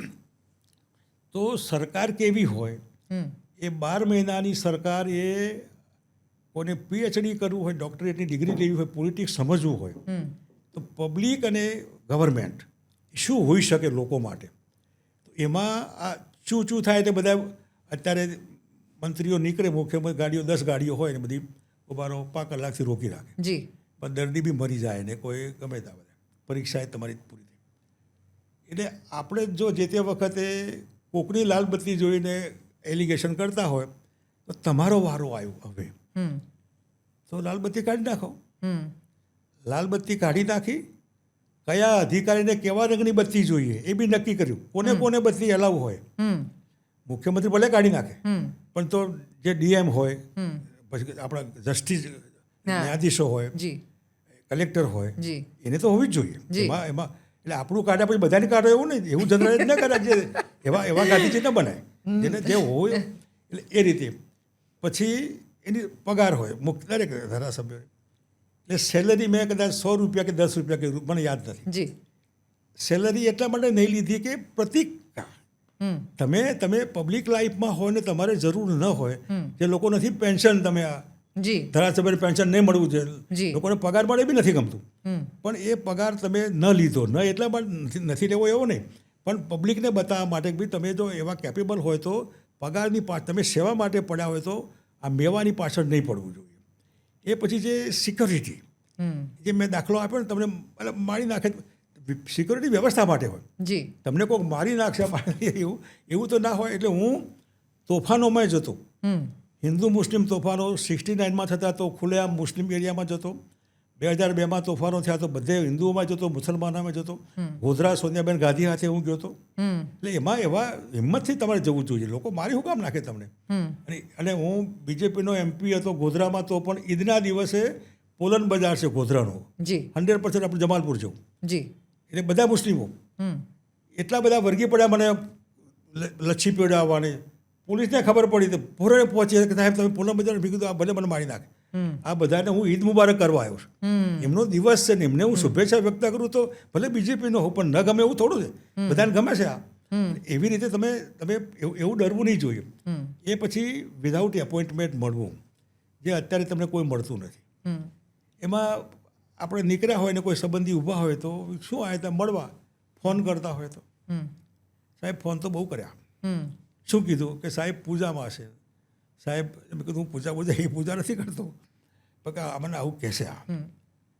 એટલે એવું રાખો ને સાહેબ કે વગર એપોઇન્ટમેન્ટ આવું એક દિવસ બધાને, સાદો સિમ્પલ માણસ. તો વિચાર કરો કે જે સાદો માણસ એ સૂચન કે તમારે આ એવું રાખો, વગર ટેલિફોને ન મળે. આપણે એક દિવસ લોક દરબાર નામથી હજી સુધી ચાલે છે, હજી ચાલે છે ખબર નહીં મળે, ચાલે છે. પણ એ પછી એ જુદી રીતે ચાલતું હશે. પછી એમાં સિસ્ટમ થઈ છે, પ્રવેશ વગર જવા નહીં દેતા હોય, ટોકન. હા, પેલું તો છૂટ. તમે જે સમયમાં ચીફ મિનિસ્ટર હતા, તમે 1 વર્ષ માટે ચીફ મિનિસ્ટર રહ્યા, એક જ વાર, અને એની અંદર સંખ્યાબંધ ફેરફારો જે છે એ થઈ શક્યા. ડઝ દેટ મીન કે જે લોકો સત્તા ઉપર હોય છે એ જેટલા સમય માટે સત્તાની ઉપર હોય છે, 5 વર્ષ માટે હોય કે 2.5 વર્ષ માટે હોય, એમાં એમની પાસે ઘણું બધું કરવાનો સ્કોપ છે, પણ દાનત નથી? Public life, bureaucrats, public life, પ્રજાનો પ્રતિનિધિ, MP, MLA શેના માટે? લોકોની પહોંચ ના હોય માટે. એક માણસ તું અમારી વાત ત્યાં કર, એને ખબર છે શું કરવાનું છે. એટલે મેં ભાનુજન મારો સેક્રેટરી હતો, મેં કીધું ભાનુજન એ हमारी वन डे है क्रिकेट, मुख्यमंत्री क्या कर सकता है? તો કે સાહેબ મુખ્યમંત્રી માલિક છે, જે તમે કહો એ ઓર્ડર હોય, તમે જે કહો એ અમારે કરવું જ પડે. તો કે મુખ્યમંત્રી બધું, એટલે એ ઇમ્પ્લિમેન્ટ કર્યું. કે શૈલત હતા ચીફ સેક્રેટરી, શૈલતે બધું ઇમ્પ્લિમેન્ટ કરેલું. પણ આ બધામાં તમે પબ્લિક લાઈફ તરીકે જો તમારા હાથમાં કંઈક હોય તો અધિકારી તો બિટવીન ધ લાઇન્સ વાંચવાનો, એને પબ્લિકને મત નથી લેવાના, તમારે પબ્લિકનું ભલું કરવાનું, અધિકારી ના કરવાનું. દાખલા તરીકે એક બેન વડગામ બાજુથી આવ્યા, એ ટ્યુબવેલ કરવા માટે ત્યાં લાલ લીટી કરેલી હતી. લાલ લીટી કરો એટલે ત્યાં ટ્યુબવેલ કરી શક્યો નહીં. એટલે ભાનુજનને મેં કીધું આ લાલ લીટી, આ ટ્યુબવેલ કરવો તો કે સાહેબ આપણે આટલા રૂપિયા દિલ્હી ભરી કાઢીએ તો છૂટ ભરી કાઢો. હવે કોઈ મુખ્યમંત્રી આ હિંમત ન કરે કે તમે ભરી કાઢો. આપણે રહ્યા ત્યાં સુધી લાલ લાઇટ આખી ત્યાં લાલ લીટી નીકળી ગઈ, આવા ટ્યુબવેલ થયા. આવા ઘણા દાખલા તરીકે હું તમને આઈલ રીડ સમ થિંગ્સ, તમે મને કહો કે આ તમારા સમયમાં થયું કે નહીં. દેશમાં સૌથી પહેલીવાર નાગરિકોને માહિતી મેળવવાનો અધિકાર ગુજરાતમાં તમે આપેલો, જે બાદમાં તમારા સૂચનને કારણે મનમોહનસિંહજીએ દેશમાં RTI સ્વરૂપે લાગુ કર્યું. આ વાત સાચી? અહીં અમારે મહેન્દ્ર દેસાઈ, અગેન અનાવલા, અનાવિલ માઇન્ડ છે ને, નાગર ખરા ને આપણા, એ નાગરો કરતા તેજ મગજ, આ તડફડવાળું, એક વચનવાળું બધું. એ મહેન્દ્ર દેસાઈ એક માણસ પોરબંદરથી આવે, સાહેબ મારું કામ કેટલે પહોંચે, કાલે આવજે, આ કેવી રીતે ચાલે? એટલે કે એને જાણવાનો અધિકાર, ખબર પડવી જોઈએ કે એનું કામ ક્યાં પહોંચ્યું. મૂળ એને મને કીધું કે આ એ વખતે RTI આપણે ગુજરાતમાં અમલ કર્યો, અને પહેલી કેબિનેટમાં દરેક મિનિસ્ટરને PM પૂછે કે શું કહેવું તમારે. એટલે મેં કીધું 2 મુદ્દા, ટ્રાન્સપરન્સી, આ ટેન્ડર આને કેમ મળ્યું? અત્યારે લોકો એમ જ કરે કે આ ટેન્ડર મળ્યું એટલે કરપ્શન હશે, પણ કારણ હોય દેખાવું જોઈએ કે આ ઓછું, આ હાઈએસ્ટ, અને આ કામ મારું કેટલે પહોંચ્યું. દરેક નાગરિકને અધિકાર છે મારી કામની માહિતીનું. એમાંથી RTI નો જન્મ થયો. પછી તો RTI અત્યારે તો બધું અલગ જ દિશા બદલાઈ ગઈ છે. દેશનું સૌથી પહેલું મહિલા પોલીસ સ્ટેશન જે છે જુનાગઢમાં તમારા સમયમાં ચાલુ થયું. હા, એ વખતે બી જુનાગઢમાં, અને મેં પ્રાઇવેટ પોલીસ સ્ટેશન બનાવવાનું પણ મેં કીધેલું. એટલે કે દારૂડિયાના જે હોય પોલીસ સ્ટેશન સારામાં સારું બનાવો. પબ્લિક ડોનેશન આપે તો કોઈ દારૂડિયાનો આવે તો આવે, પણ દારૂડિયો આવે ક્યાંથી આવે? એટલે પ્રાઇવેટ પોલીસ સ્ટેશન બનાવવાની પણ આપણે છૂટ આપેલી. એટલે એ વખતે મહિલાઓ માટે પહેલું એમાં મહિલાઓની કોઓપરેટિવ અનામત એ બી આપણે કરેલી. જી, 33% અનામતનો અમલ કરેલો એ વખતે, જ્યારે સરકારી ને અર્ધ સરકારી ને સ્થાનિક સ્વરાજ. બિલકુલ. હવે ડોનેશન પ્રથા તમે એ સમયે બંધ કરાવડાવી, એના વિશે જરાક મને કહો. ડોનેશન એજ્યુકેશનનું જી. ટ્યુશન મેં ટાઈટ કરાવડાવ્યા. સ્કૂલ કોલેજ ચાલતી હોય, ટ્યુશન બી ચાલતા. ટ્યુશનમાં એટલી બધી કમાણી. અને અત્યારે ચાલે છે ને ડમી સ્કૂલ્સ. એટલે આપણે કીધું બંધ કરો, ફિટ કરો એને, બહુ ટાઈટ કરેલું. અને તમે ભણાવો ને શાળામાં, તમે અને શાળાના ઓરડામાં કોઓપરેટિવ બેંક ખરી ને કરોડો રૂપિયા કમાય છે. જી. એવા આત્મારામ કાકા મહેસાણા ડિસ્ટ્રિક્ટ બેંકના છે. મેં કીધું કાકા તમારો નફો આવે ને, તમે દસ્તક લો 10 ગામડા સ્કૂલો બનાવો, તમે આગળ નહીં ચાલી આપણી ગાડી, પણ આખી ગુજરાતમાં સારામાં સારી સ્કૂલો હોત. એટલે આ રીતે આખું એમાં એ અટકી ગયું, નહીં તો સારું હોત. જી. તમારા વખતે 6 નવા જિલ્લા આવ્યા, 48 તાલુકાની રચના થઈ. જી. ડિસેન્ટ્રલાઇઝ ઇકોનોમી ને ડિસેન્ટ્રલાઇઝ એડમિનિસ્ટ્રેશન લોકોના ભલા માટે હોય. એમાં નેચરલ, જેમાં પોલીસ અલગ અલગ હતી, રેવન્યુ નહોતા, એ આપણે કર્યા એ વખતે. બરાબર છે. ઓકે. અનુસૂચિત જાતિના 3000 ખેતમજૂરોને ઘરથાળના પ્લોટનું વિનામૂલ્યે વિતરણ થયું. એ કર્યું. અને વર્કિંગ વુમેન હોસ્ટેલ વિનામૂલ્યે છોકરીઓ માટે. બિલકુલ બિલકુલ, એ જરૂરી છે. આજે બી વધવી જોઈએ આ સંખ્યા બધી. સાચી વાત તમારી, પણ એ આજે ચાલે છે કે નહીં ખબર નહીં. આજે તો બધું ઘણું બંધ કર્યું આ લોકોએ. ગુજરાતમાં અત્યારે દારૂબંધી છે, અને તમે બહુ ખુલીને આ વિષયની ઉપર વાત કરો છો. તમે જાણો છો, હું જાણું છું, રોજ સવારના લગભગ હું અલગ અલગ જગ્યાએ અહીંયા આટલો દારૂ પકડાયો, અહીંયા આટલું ડ્રગ્સ પકડાયું, એની વાત કરતા જ હોઈએ છીએ આપણે. આપણને ખબર છે કઈ કઈ દિશાઓમાંથી દારૂ આવે છે, કઈ કઈ દિશાઓમાંથી ડ્રગ્સ આવે છે, કઈ કઈ પ્રકારનું ડ્રગ્સ આવે છે, કઈ કઈ જગ્યાએ વેચાય છે. સામાન્ય માણસને બધું જ ખબર છે. જીમ્સથી લઈને ગલ્લાઓ સુધી, ક્યાં ગાંજો અવેલેબલ છે, ક્યાં મેથ અવેલેબલ છે, ક્યાં કોકેન અવેલેબલ છે, ક્યાં દેશી દારૂ અવેલેબલ છે, એને કારણે લોકો જે મૃત્યુ પામે છે.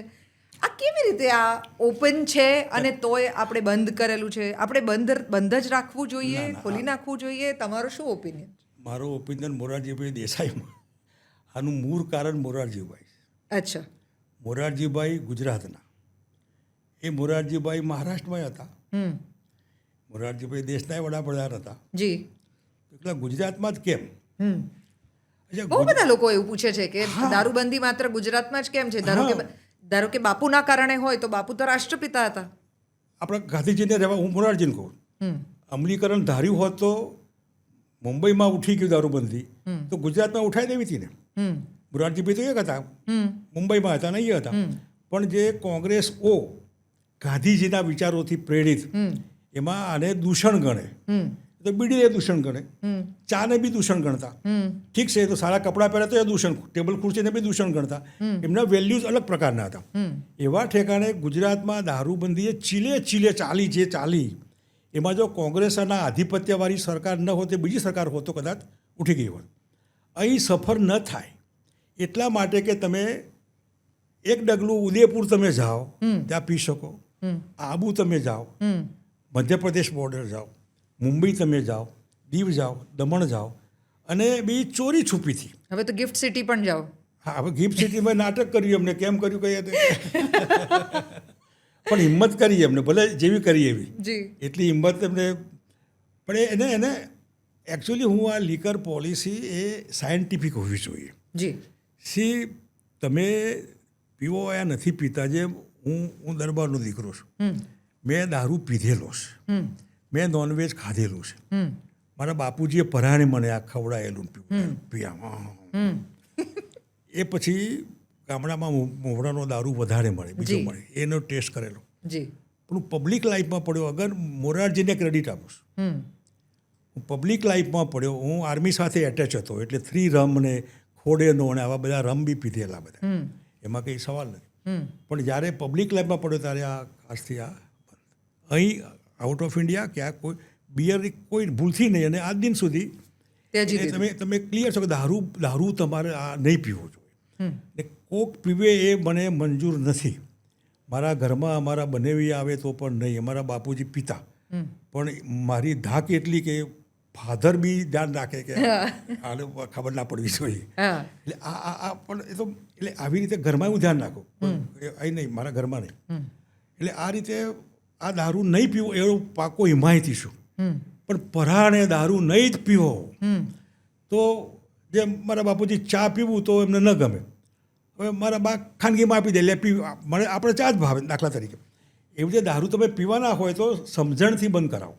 જે ધાર્મિક બધા જૈનોની આ હોય અથવા તો સ્વામિનારાયણ એ બંધ કરાવે ને એમનું કામ સામાજિક રીતે, પણ જે પીતા હોય તો એને સમજાવીને બંધ કરો, ન હોય તો એને તમે સારું પીવે એવી રીતે વ્યવસ્થા કરી આપો. અને ગુજરાતમાં તો મુંબઈમાં બેન દીકરીઓ તો મુંબઈમાં છે, મદ્રાસમાં છે, ઇવન દિલ્હીમાં છે, એ જ પાર્ટીઓ ત્યાં પણ છે, એ જ પાર્ટીઓ અમદાવાદ ગુજરાતમાં. તો એ પાર્ટી તમે મુંબઈમાં છૂટ આપો તો એ પાર્ટી અહીં છૂટ આપો ને તમે, એ કોંગ્રેસ હોય કે બીજેપી યા કોઈ પણ પાર્ટી હોય, જો તમે ઓલ ઇન્ડિયાની પાર્ટી, ઓલ ઇન્ડિયાના ધોરણો અલગ અલગ પ્રકારના હોય તો ગુજરાતને અપવાદ શેના માટે? આ બહુ મોટું દૂષણ છે. આ દૂષણથી લોકો મરી જાય છે. અમારા ખુમાનસિંહભાઈ વાસિયા ભરૂચમાં 10,000 વિધવા બહેનોનું સંમેલન કરેલું. 10,000 બહેનો મને કે બાપુ આ બહેનોનો પતિ 25-30 વર્ષની ઉંમરમાં 2 છોકરા મૂકીને મરી ગયો. કેવી રીતે મરી ગયો? નવસારી ખોટો દારૂ પીને ફેફસા કાણા થઈ ગયા ને મરી ગયા. નાની 30 વર્ષની ઉંમરમાં 10,000 બહેનો કે આ બહેનો કહે છે કે એને સારું પીવડાવો, નથી માનવાનો અમારું, તો તમે એને એવું પીવડાવો કે જે પીને પ્રેમથી પીવે, અને ચોરીથી પીવે તો વધારે પીવે, એટ અ ટાઈમ પીવે, એને પૂરું ડાયજેસ્ટ ના થાય તો ફરી પી જાય પાછું. એટલે આ ચોરી ખરાબ વસ્તુ છે. અને ગુજરાતમાં કહેવા પૂરતી દારૂબંધી છે. શ્રી H.M. પટેલ દારૂ પીતા હતા, અમારો મકરંદ દેસાઈ એ બી દારૂ પીતા હતા, આવા ઘણા બધા પીવે ને. દારૂ શબ્દ પેલો થઈ ગયો છે. તમારી માહિતી માટે મુખ્યમંત્રીમાં તમારે આ બી એક લખવું જોઈએ, પરવાનગી શરાબ પીવાની પરવાનગી માગવામાં દારૂબંધીની પીવાની વાત, દારૂડિયાના બાપુજીનું નામ. મેં કીધું દારૂડિયો નયા આ સુધારાયેલું આપણે દારૂડિયાનું નામ, દારૂડિયાના બાપુજીનું નામ, દારૂડિયાનું ઘર. નથી હવે આ તમે આ પરવાનગી માગે ખરો કોઈ માણસ દારૂ? આ મોરારજી ભાઈ એટલે આવી રીતે આપણે કુલદીપ શર્માની આગેવાનીમાં લગભગ 100 જેટલા અલગ પોલીસ સ્ટેશન દારૂ માટે સ્પેશિયલ, ત્યાં ધ્યાન રાખો આ ગરબડ નહીં થવી જોઈએ. અને લિબરલી પરવાનગી આપવાની છૂટ આપેલી, લિબરલી પરવાનગી આપો. અને જો એની પત્ની બી ફોન કરે તો એને પકડીને અંદર કરી દો. એનો ધણી પીતો હોય દારૂને, વાઈફ બૂમો પાડે કે મારો પતિ ગરબડ કરે તો પકડીને અંદર બેસાડી દેવાય, એને છૂટ ના મળવી જોઈએ. આવી રીતે સ્ટ્રિક્ટલી હોવું જોઈએ. પણ જે આના લીધે લોકો ગાંજાની દારૂની બોટલ આટલી મોટી હોય તો છુપાવવામાં તકલીફ પડે, તો ગાંજાની પડીકીમાં આજે ગાંજાનું હબ થઈ ગયું છે. ગાંજો, ચડસ, બધું દુનિયાભરનું બધું. બાકીનું કોકેન બોકેન તો ઠીક વાત આપી, પણ આ એવી વસ્તુ છે કે જેમાં કલ્પના બહારનું આપણને લાગે કે ગુજરાત છે જ નહીં, ઉડતા ગુજરાત, પંજાબ નહીં, ગુજરાત છે ઉડતા. બિલકુલ. તમે કોઈ ઠેકાણે આખા ગુજરાતમાં તમે જાઓ તો કોઈ ગામડું એવું નહીં હોય જ્યાં દારૂ ન મળતો હોય, કોઈ શહેરનું એવો વોર્ડ નહીં હોય જ્યાં દારૂ ન મળતો. જો આ બધું મળે છે તો બંધી શેના માટે છે? તો બંધી હોય તો સ્ટ્રિક્ટલી અમલ કરો. સ્ટ્રિક્ટલી અમલ થઈ શકે એમ નથી, અને યુવાધન બરબાદ થઈ રહ્યું છે. આ યુવાધન જે પડીકીમાં આવે એના કરતાં પ્રેમથી એના મા બાપ સમજાય બેટા નકામું લે પીવું છે પી. અગેન હું રાજકોટનો દાખલો આપીશ. અમારા પાર્લામેન્ટના મેમ્બર એક બામણ, એમના છોકરાઓ પીવામાં કોઈ કીધું કે સાહેબ જમતી વખતે દારૂની બોટલ લાવીને ટેબલ ઉપર મૂકી. છોકરાની આંખો પોરી થઈ કે પછી કે મને ખબર પડી છે કે તમે લોકો પીવો છો. આજે હું તમારો પિતાજી, બાપુજી, હું તમને ઓફર કરું તમે પીવો, પણ તમે સમજીને પીવો. તમારે પીવાની જરૂર છે પીવો, તમે સમજીને પીવો, ચોરી છુપીથી નહીં પીવો. આ એક શબ્દથી એ લોકોએ છોકરાઓએ છોડી દીધું. અને હું પણ કોઈને કહું તમે જે કંઈ કરો એ સમજીને કરો, નોટ દારૂ. કોઈ પણ કામ પોલિટિકલ હોય, થિંક ટ્વાઇસ, 2 વખત વિચારો કે તમારો નિર્ણય બરાબર છે આ તો ડુ ઇટ. પણ તમે ખાલી ચીલે ચાલે તો આ છોકરાઓએ બંધ કર્યું.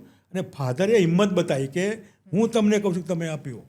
તમને એવું લાગે છે કે આપણે આપણી સોસાયટીમાં મેચ્યોરિટી જે છે ને એને સગવડિયા રીતે રાખીએ છીએ? જેમ કે 18 વર્ષના તમે થઈ જાઓ તો તમે વોટ આપી શકો, 21 વર્ષના તમે થઈ જાઓ, તમે લગ્ન કરી શકો, પણ તમારે દારૂ પીવો કે નહીં પીવો એ તમને નહીં ખબર પડે.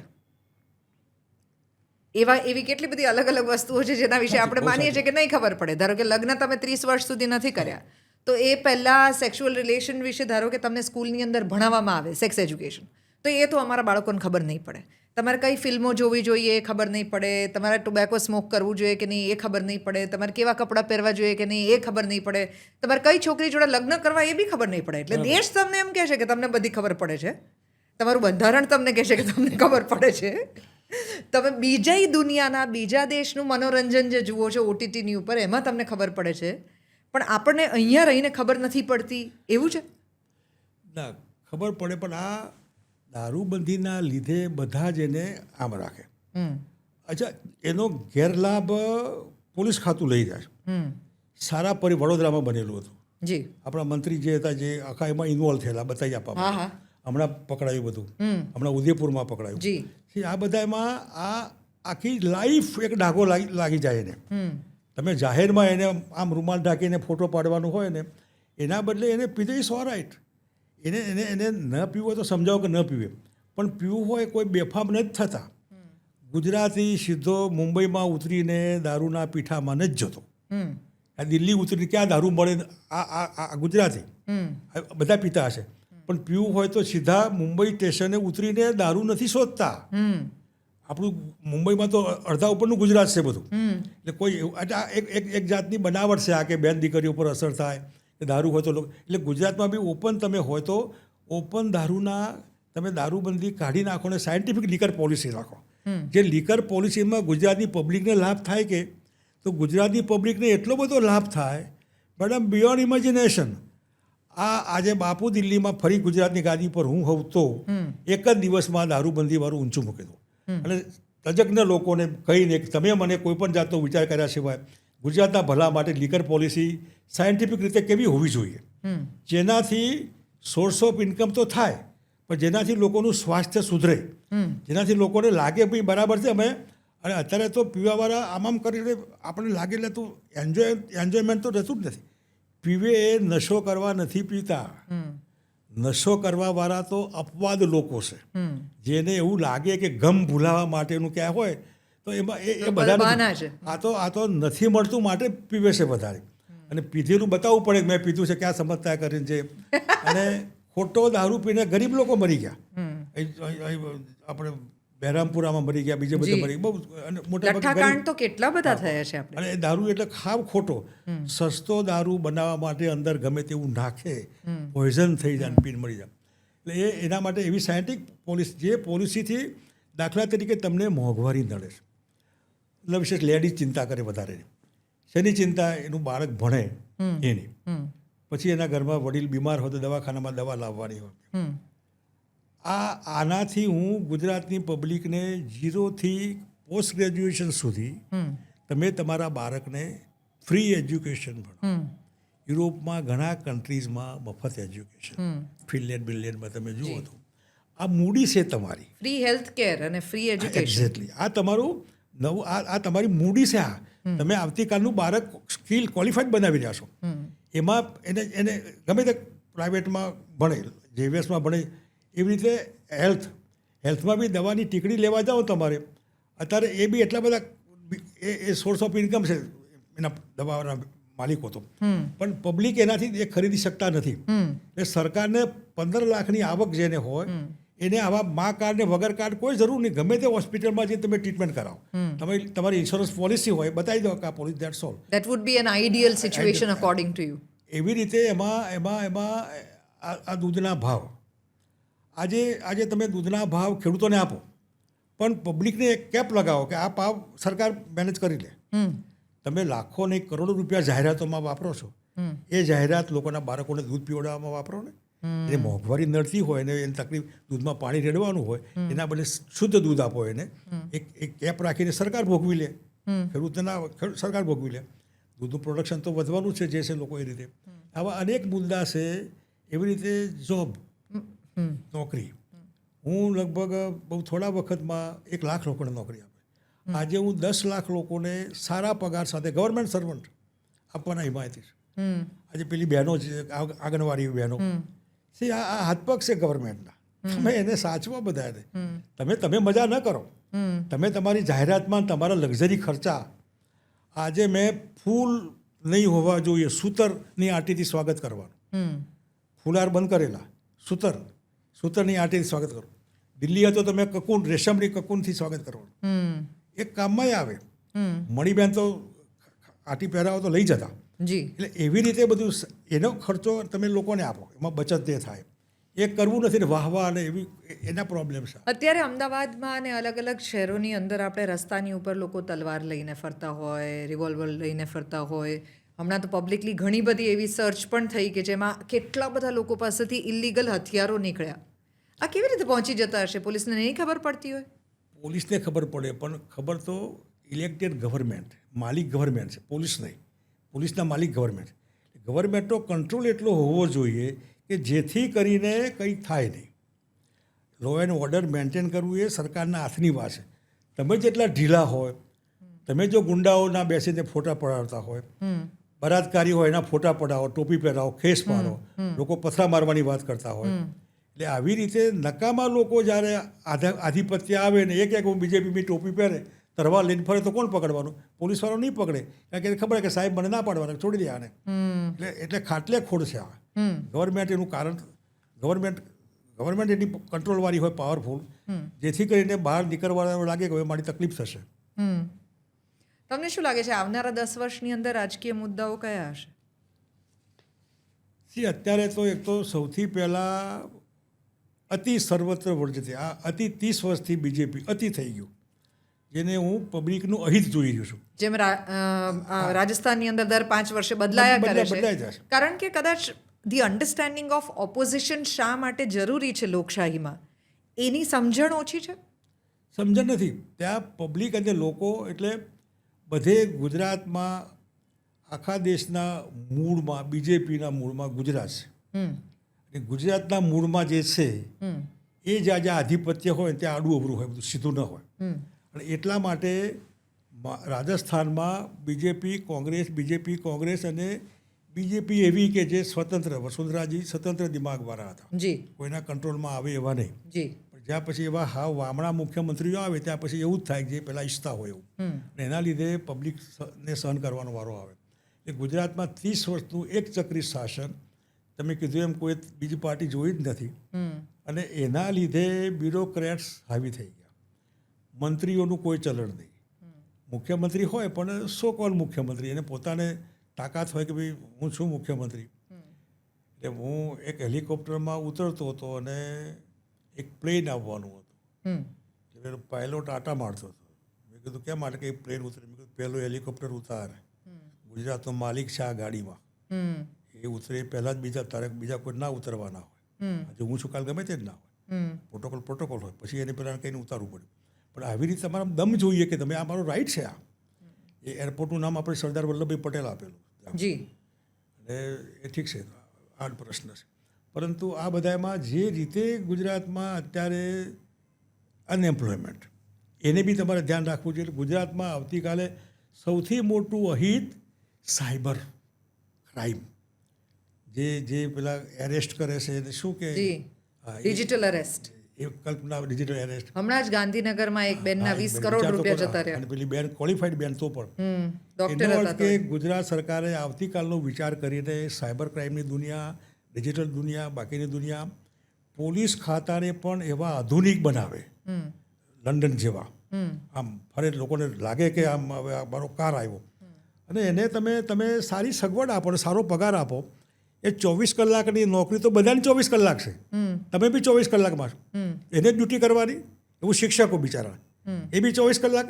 બધા દરેકને તમે સારી સગવડ આપો, વેલ ક્વોલિફિકેશન એને રાખો, અને એને એટલી તાકાત આપો કે જેથી કરીને હિંમતથી માણસ કરી શકે. એટલે ગુજરાતમાં જો પોલીસને પૂરી તાકાત નહીં અપાય, પોલીસ બળ જે એ વધારે સંખ્યામાં ભરવામાં નહીં આવે એઝ પર રિક્વાયરમેન્ટ, તો લો એન્ડ ઓર્ડર તૂટી જવાનું છે. દારૂના ધંધા ચાલવાના, ગુંડાગર્દી ચાલવાની, ખોટા દૂષણો બધા ચાલવાના. એનો અર્થ કે જેનો કંટ્રોલ રાજ્યમાં ન હોય એના લીધે આવું થાય. આવતીકાલે ગુજરાતને જે એના સંસ્કારમાં બન્યું ત્યારથી જ આમ ગતિ છે. એ ગતિ એમને એમ રહે એના માટે ગવર્મેન્ટ જેની હોય એ પાર્ટી રૂલર્સ એ લોકોએ એવું કરવું જોઈએ જેથી કરીને ગુજરાતનું યુવાધન આવતીકાલે જે ટ્રાઇબલ હોય અત્યારે પારકા લાગે ઉછીના લાગે એનું એજ્યુકેશનમાં ઠેકાણું ન હોય, દલિત હોય, બક્ષીપંચ, આ બધો સમાજ 70% છે, 70%. એ 70% સમાજને ગવર્મેન્ટ જેવું કંઈ ફીલ નથી થતું, સગવડ હોય એનો પૂરો લાભ નથી મળતો. તમને એવું લાગે છે કે અત્યારે ડિવાઈડ એન્ડ રૂલ જે અંગ્રેજો કરતા હતા એ આપણે ફરીથી ભારતમાં જોઈ રહ્યા છીએ, કમ્યુનિટી વાઇઝ, કાસ્ટ વાઇઝ? ના, ભારતમાં નથી થતું. આ એન ઇન્ડિવિજ્યુઅલ જે ભાષણ તમે વાજપેયીનું સાંભળો, જે બીજેપીના, જે ભાષણ આમનું સાંભળો, તો જનરેશન ગેપ બહુ ભયંકર થઈ ગઈ. એટલે એન ઇન્ડિવિજ્યુઅલ મીન્સ સમથિંગ. એક વ્યક્તિ એનો મતલબ છે. કઈ વ્યક્તિ છે? વાજપેયી હતા તો પોપ્યુલર માણસ, જે કહેતા કે ખરાબ લોકો, ગુંડાઓ મારી પાર્ટીમાં નહીં આવવા જોઈએ. જો ગુંડાઓને હું ખુશ કરીશ તો ગુંડાઓ ધારાસભ્યને જીતાડશે, પછી એવું લાગશે કે ના હું જ જીતી જાઉં તો ગુંડાઓ જીતશે. આવું આ વાજપેયી. આજે ગુંડાઓ સિવાય બીજો રસ્તો જ નથી. એ જ પાર્ટી આજે ગુંડાઓ સિવાય કોઈની ભરતી જ નથી કરતી. એ જ બીજેપી, એ જ વાજપેયી, એ જ આજની નેતાગીરી. જે ધારાસભ્યો તોડો, કોઈ વેલ્યુ નહીં, રાજીનામું બીજા આપતા નહીં આપવાનું, ગરબડ કરો ભલે કરો, ખૂન કરો તો હું તમને સાચવીશ, જે કરવું એ કરો પણ મારી સત્તા રહેવી જોઈએ, હું રહેવો જોઈએ. આઈ અને આઈ કેપિટલ, એ આઈ કેપિટલે દેશ અને ગુજરાતનું બધાનું લગભગ લાંબા ગાળે બહુ અહિત થાય. તમારું હિત ટેમ્પરરી થાય પણ પબ્લિકનું દિલ એ દિલ હોય છે. એમાં જગ્યા લેવા માટે તમારે લુખાગીરી, દાદાગીરી, ખરાબ શબ્દો એવું ના હોય, મીઠાશ હોય, સારા કાર્યો હોય, એ કરવા જોઈએ. અને એના માટે આજે જે થઈ રહ્યું છે દિલ્હીમાં કે ગુજરાતમાં કે બીજા રાજ્યોમાં, એ સામેની પાર્ટીઓ થોડો વિરોધ કરતો હોય નકામો છે, એ દેશદ્રોહી છે, આવું નથી હોતું. બધા દેશપ્રેમી જ હોય. કોઈની મોનોપોલી નથી દેશપ્રેમની મોનોપોલી હોય તો પુલવામાય ના થયું હોત ને, પહેલગામે ના થયું હોત ને, અક્ષરધામે ના થયું હોત. આ તો બધું ચાલ્યા કરવાનું. એવા ઠેકાણે તમે નેતા હો તો પબ્લિકના હૃદયમાં તમારે એવા કામો કરવા જોઈએ જે આવતીકાલે લાંબા ગાળામાં શું જોશે.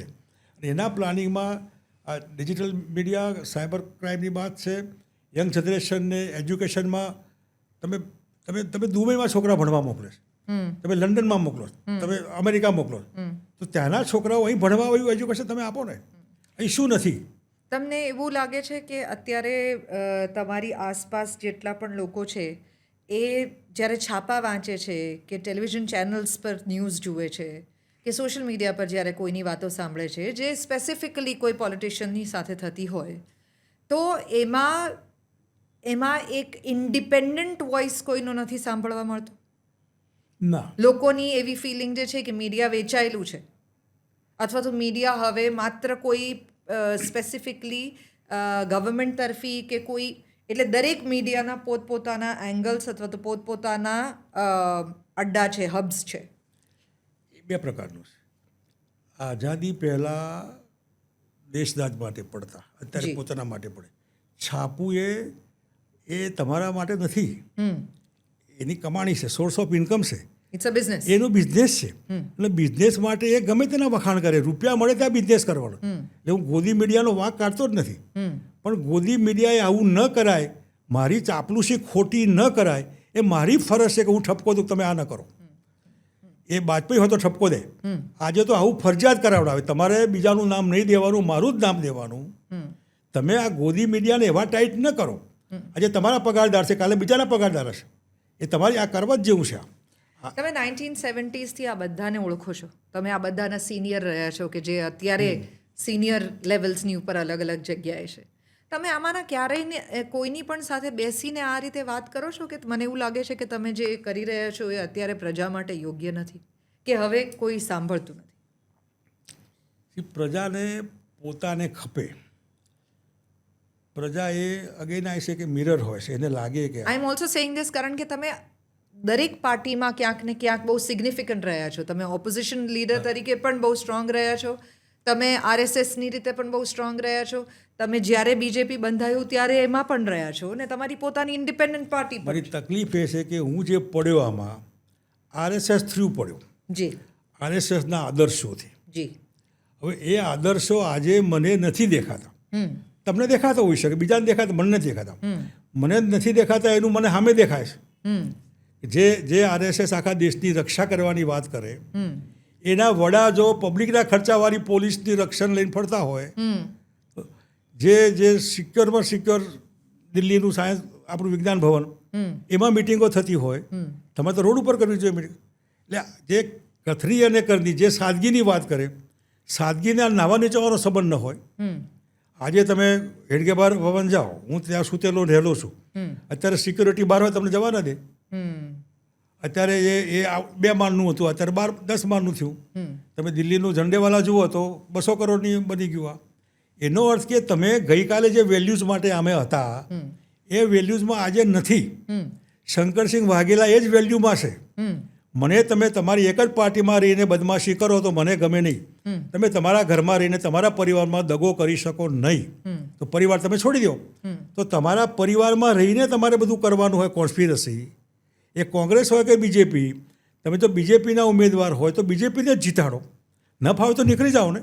એટલે આ જ્યારે મેં જાતે, બટ ઇઝ ઇટ પોસિબલ બાપુ કે તમે કોઈ એક પોલિટિકલ પાર્ટીમાં હો અને તોય તમારો ઇન્ડિપેન્ડન્ટ મત તમે જાળવી શકો, કે પછી જે પાર્ટીનો મત હોય એ જ તમારો મત તમારે રાખવો જ પડે? એની પાર્ટીનો મત મોટાભાગે વ્યક્તિઓનો કારણ કે મત. તમે એક થિંકિંગ ઇન્ડિવિજ્યુઅલ છો, રાઈટ?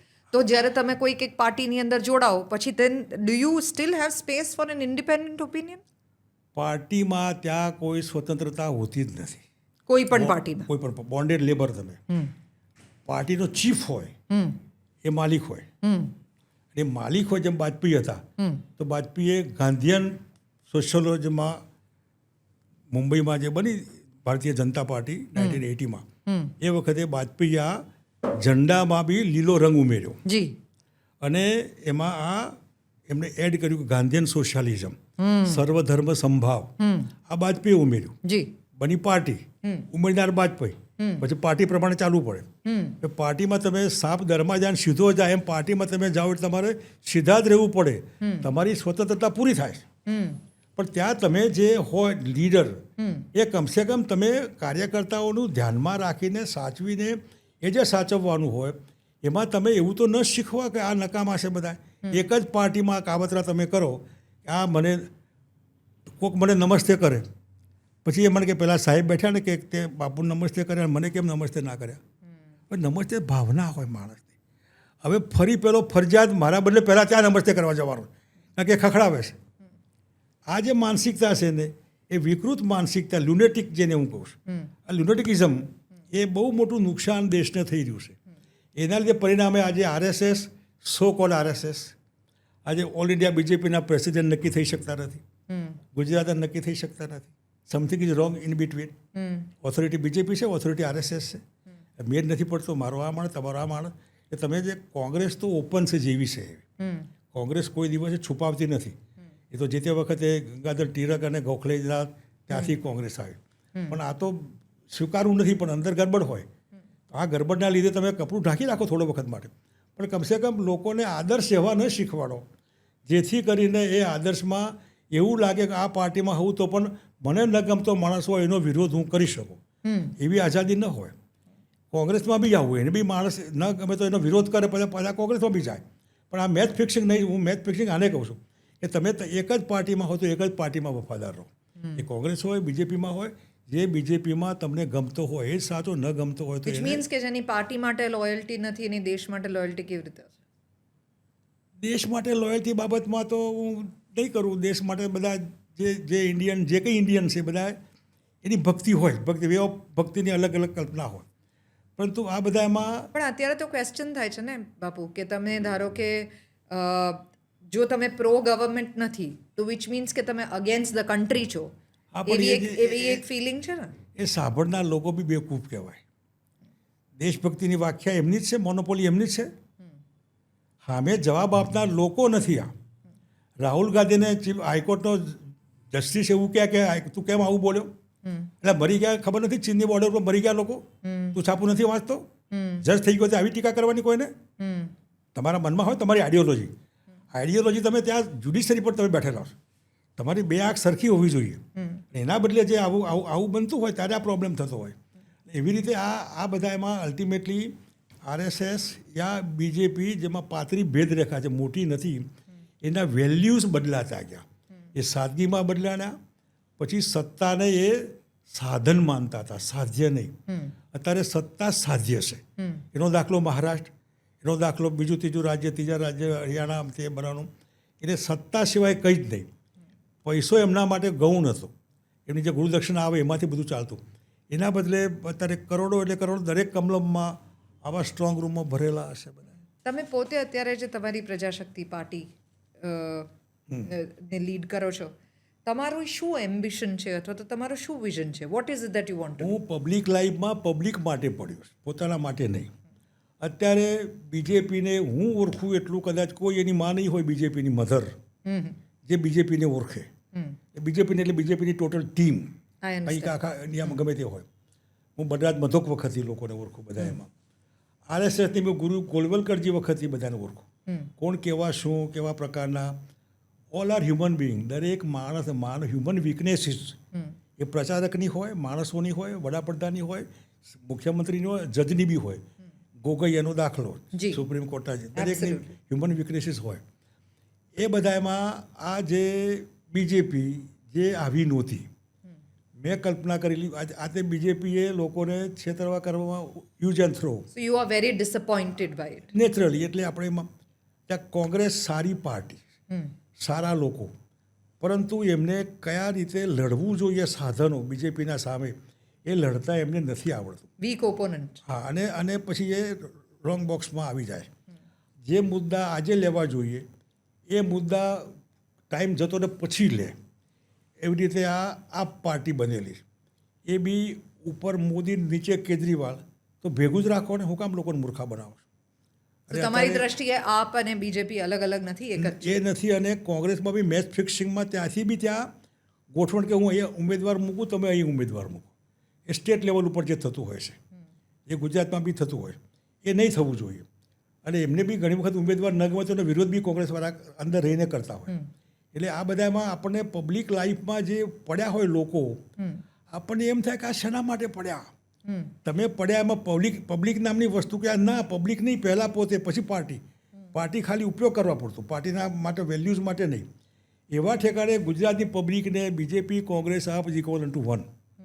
એટલે ગમે તે થાય તો આજે વચમાં એવા લોકોની જરૂર છે જે કોકને કહે કે રૂક જાઓ, આ ખોટું છે, આ બરાબર નહીં, આ દારૂબંધી તમારી ખોટી છે, લોકોને નોકરી આપો, આ મિલિટરીવાળા રિટાયર લોકોને તમે હેરાન કરો નહીં કરો, આ બહેનોને તમે ખરાબ રીતે ટ્રીટ કરો નહીં કરો, એની વાત સાંભળો અને એને વાત કરો કેમ શું તકલીફ છે, સોલ્વ થાય તે. બાકી આસ્તરી ના પાડો એને.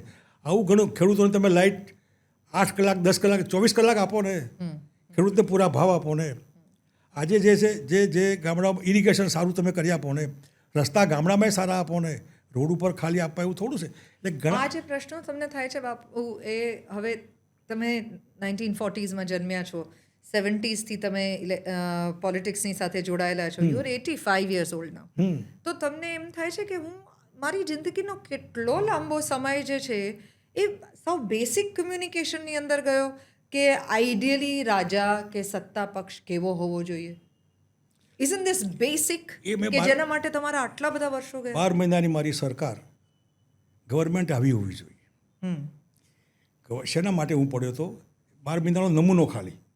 એવું દિલ્હીમાં, હા, એવું દિલ્હીમાં સરકાર ટેક્સટાઇલમાં કોનું ભલું કરવાનું હોય એ બી તમે બધું જોઈ શકો. એમાં લેબર હોય, કપાસ પકવતો ખેડૂત હોય, એના ભાવ આપવાના હોય, એ બધું. એટલે તમે પબ્લિક લાઈફમાં એવો આદર્શ આપો જેથી કરીને પબ્લિક ખુશ થાય. એટલે પબ્લિક શાના માટે? ગવર્મેન્ટ તો 95માં બીજેપી બન્યા પછી આપણે હા ચલો બની, પણ બનતાની સાથે જ કાવતરા શરૂ થઈ ગયા. એટલે તમે જ મુખ્યમંત્રીની ગાદી પડાવી લેવાના હોય, આવું ઊભું કરવામાં આવે. અને જે લોકો માનીને ચાલે કે હા આવું હશે, એમ કે બધાને ક્યાં ખુલ્લા, આપણે ક્યાં કોના સર્ટિફિકેટની એવી જરૂર છે. પણ એવી રીતે આ જે બધું થયું ને એ નહીં થવું જોઈએ. એવું કોંગ્રેસમાં બી મારા બદલે આ આગળ નહીં થવા જોઈએ. એનું કેરેક્ટર એસોસિએશન કરવામાં કોઈ પ્રોબ્લેમ નહીં. આ બધામાં તમે પબ્લિક લાઈફમાં મને ફરી હું જન્મ લઉં તો શું કરું વારું? આ બધા દંડા લઈને હું એમાં મને ઓટોક્રેસી યાદ આવે, એમાં ડેમોક્રેસી યાદ ના આવે કે એને લાયક છે બધા. Would you want to be a chief minister again? એ મહત્વનું નથી. અગેન આઈ સે કે to be something it is not material. તમે જે કોઝ માટે પડ્યા હોય કોઝ સારું થવું જોઈએ, એ ગમે તેના માધ્યમથી. તો તમે કેવી રીતે આ કોઝ અચીવ કરવા માંગો છો? હું બીજેપી અત્યારે આ 30 વર્ષમાં પરિવર્તન આવે. જી. જો ગુજરાતની પબ્લિક એટલી બધી પાકી ગઈ હોય તો નવો અવતાર લે, નવું પેદા કરે કંઈ. નતર લોખંડ હોય તો એ કાટ ચડી ગયો હોય અત્યારે બધું. જી. અને પબ્લિક તમે હિન્દુત્વ આમ તેમ બધું સાચી વાત છે, પણ એ હિન્દુત્વમાં તમે સ્ટોન્ચ માઇનોરિટીને પકડી લાવીને જેલમાં કેસ ચલાવીને નિર્દોષ છોડવાના હોય, આ હિન્દુત્વ. એટલે તમે એવું હિન્દુત્વ નહીં હોવું જોઈએ જે લોકોને ચીટિંગ કરવા માટે. હિન્દુત્વનો અર્થ તમારી કલ્પના પ્રમાણે નહીં હોવો જોઈએ, એકચ્યુઅલી જે હોય એના પ્રમાણે હોવું જોઈએ. એટલે જે રીતે અત્યારે હાલ બીજેપીને કાઢવા એ પબ્લિકના ભલામાં, એ બીજેપીના ભલામાં છે, પાર્ટીના ભલામાં છે. અતિ સર્વત્ર વળશે એટલું બધું વધી ગયું છે. જેમ ઇન્દિરાબેન હાર્યા પછી પાછા આવ્યા ત્યારે જે ઇન્દિરાબેન પાછા આવેલા એ થોડા વધુ આમ સેટલડ અને ભરેલ હતા. સાચી વાત. સો એ પ્રકારની તમે વાત એ પ્રકારનું એક ભલે બીજેપી આવે, કોંગ્રેસ આવે, પણ કમસે કમ લોકો માટે આવે, તમારા માટે નહીં. આ મુખ્યમંત્રી મારો, આ મુખ્યમંત્રી મારો નહીં. અરે મુખ્યમંત્રી પબ્લિક માટે હોવો જોઈએ. એમાં આમૂલચૂલ પરિવર્તનની જરૂર છે. પણ એવા સિનિયર માણસો હોય જે આનાથી ડિટેચ હોય, જેમ કામરાજ હતા, કામરાજ નાદર, એ અભણ માણસ હતો, પણ કંટ્રોલ ઘણો મોટો, એ ધારે એને પણ પબ્લિક માટે. એટલે આમાં પબ્લિક માટે કોઈ પાર્ટીમાં જે છે પોતાના માટે, પબ્લિક માટે બહુ ઓછા લોકો છે. અત્યારે દેશમાં જે મોટા પોલિટિકલ નામ છે અલગ અલગ પાર્ટીના, કોઈ પણ આપણે ગણીએ, એમાંથી તમને કોણ આશાસ્પદ લાગે છે? હાલ કોઈ નહીં, પબ્લિક પોતે. આ બધામાં પબ્લિક ભારતની કોઈ પણ પાર્ટીમાં કોઈ તમને આશાસ્પદ નથી? ઉત્તર, દક્ષિણ, પૂર્વ, પશ્ચિમ એક બી. હું લગભગ બધાએ ચંદ્રશેખર, મોરારજીભાઈ સાથે જમેલો છું. એટલે કોઈ દક્ષિણમાં કરુણાનિધિ, MGR, એટલે કોઈ બાકી નથી જેની ઉપર NTR જે પસ્તર ઓળખતા રહો. આજે એક બી નેતા આખા દેશમાં, એક બી વ્યક્તિ એવી નથી જે ચેલેન્જ કરીને બીજેપીના સામે ઊભી રહે કે આઈ એમ હિયર અને બધાને સ્વીકાર્ય બને. એવું કોઈ નથી, કોઈ નથી. રાહુલ ગાંધીએ નહીં, મમતાબેન બી નહીં, કોઈ નહીં. એ જે સમય છે ને, આ ટાઈમ, એ ટાઈમ એવો આવ્યો કે જેમાં કોઈ ન રહ્યું. વાજપેયી નહીં રહ્યા, અડવાણી આઉટ થઈ ગયા, સામે શરદ પવારે એ થઈ બધું. એટલે સામે નહીં રહ્યું એમાં ભાવતું મળ્યું બધું. ટાઈમ આ સમય કહેવાય જેમાં ઓટોમેટિક સપોર્ટ થઈ ગયો કે સામે કોઈ નહીં, પછી તો બેતાજ બાદશાહ જેવું ચાલ્યા કરે. તમે આવનારા એટલીસ્ટ 1 વર્ષની અંદર શું બદલાવ પ્રજાશક્તિ પાર્ટી થ્રુ કરવા માંગો છો? હું ગુજરાતના પ્રતિષ્ઠિત લોકો, સામાજિક પ્રતિષ્ઠા એવા લોકોને મળવાનો છું ને કહેવાનો છું કે તમે ખાલી મારી હાજરીમાં કહો કે આ સરકાર નકામી છે, આ નકામું, એના બદલે બી ઓપન, હિંમત કરો, જેટલી હિંમત હોય એટલી. અને જરૂર પડે તો આખા ગુજરાતમાં હું લોકોને મળવા જઈશ. ચાલવાનું નહીં, વાહનમાં જઈશું, પણ લોકોને મળીને કહેવાનું તમને મંજૂર છે, ના હોય તો તમે ઓપનલી બહાર આવો. અને બહાર આવો, તમે તમારા ભવિષ્ય માટે આવો, તમારા બાળકો માટે આવો. તમારા બાળકો સારું શિક્ષણ લે, સારું હેલ્થ પોલિસી મળે. આ લીકરની પોલિસીની વાત થઈ, એવું બધું, એના માટે હિંમતથી બહાર આવો. અને ડબલ સ્ટેન્ડર્ડ નહીં હોવું જોઈએ. તમે બહાર જુદું કરો ને અંદર જુદું કરો. એવા બહુ લોકો છે જે એકલા છે, જેને કંઈક કરવું છે, એને હું કહું છું કે જો ટાઈમ છે તમારી પાસે, બીજેપી ન ગમતી હોય તો, યા સરકાર ન ગમતી હોય તો, યા તમે પોતે એવું માનતા હોય કે પરિવર્તન જરૂરી છે, 30 વર્ષથી એકનું એક બદલાવવું જોઈએ. ઇવન રોટી કે રોટલો એક સાઈડ હોય તો બળી જતો હોય, તો આ એવું ભલા માટે હોય તો તમે હિંમતથી બહાર આવો. અને એવું એક ગુજરાતમાં સંઘર્ષ સમિતિ નામનું બને, એવું જે ગુજરાતની હિતરક્ષક સમિતિ હોય, જે ગુજરાતના અહિત હોય ત્યાં ઊભા રહે આડા. અને એનું એક એવું જનરેશન બને જેથી કરીને બધા ભેગા થઈને લાંબા ગાળે બીજેપીના સામે એક સરસ મજાનું ઓલ્ટરનેટિવ આપવાની કોશિશ કરે. પછી કમ વોટમાં જે થવું હોય થાય, પરિણામ જે આવું આવે, પણ આટલું આપ્યા પછી આપણને જોબ સેટિસ્ફેક્શન, સંતોષ થાય કે ભાઈ પરિણામ આવ્યું, ના આવ્યું તો કંઈ વાંધો નહીં. ઉપર ભગવાન પૂછે તો આપણે એવું નહીં કે આપણી સાષ્ટાંગ દંડવત કરીને આમ, એવું તો કમસે કમ ના કે ભાઈ વટથી જીવ્યા છે, સમાનથી જીવ્યા છે, મત મળ્યા ન મળ્યા સેકન્ડ મેટર છે. સમાનના ભોગે કોમ્પ્રોમાઇઝ નહીં કરવું જોઈએ કોઈની સાથે, ઇવન ફેમિલી સાથે પણ નહીં, મિત્રો સાથે બી નહીં. With that attitude, thank you so much અમારી સાથે આજે તમે બહુ દિલ ખોલીને સરસ વાત કરી.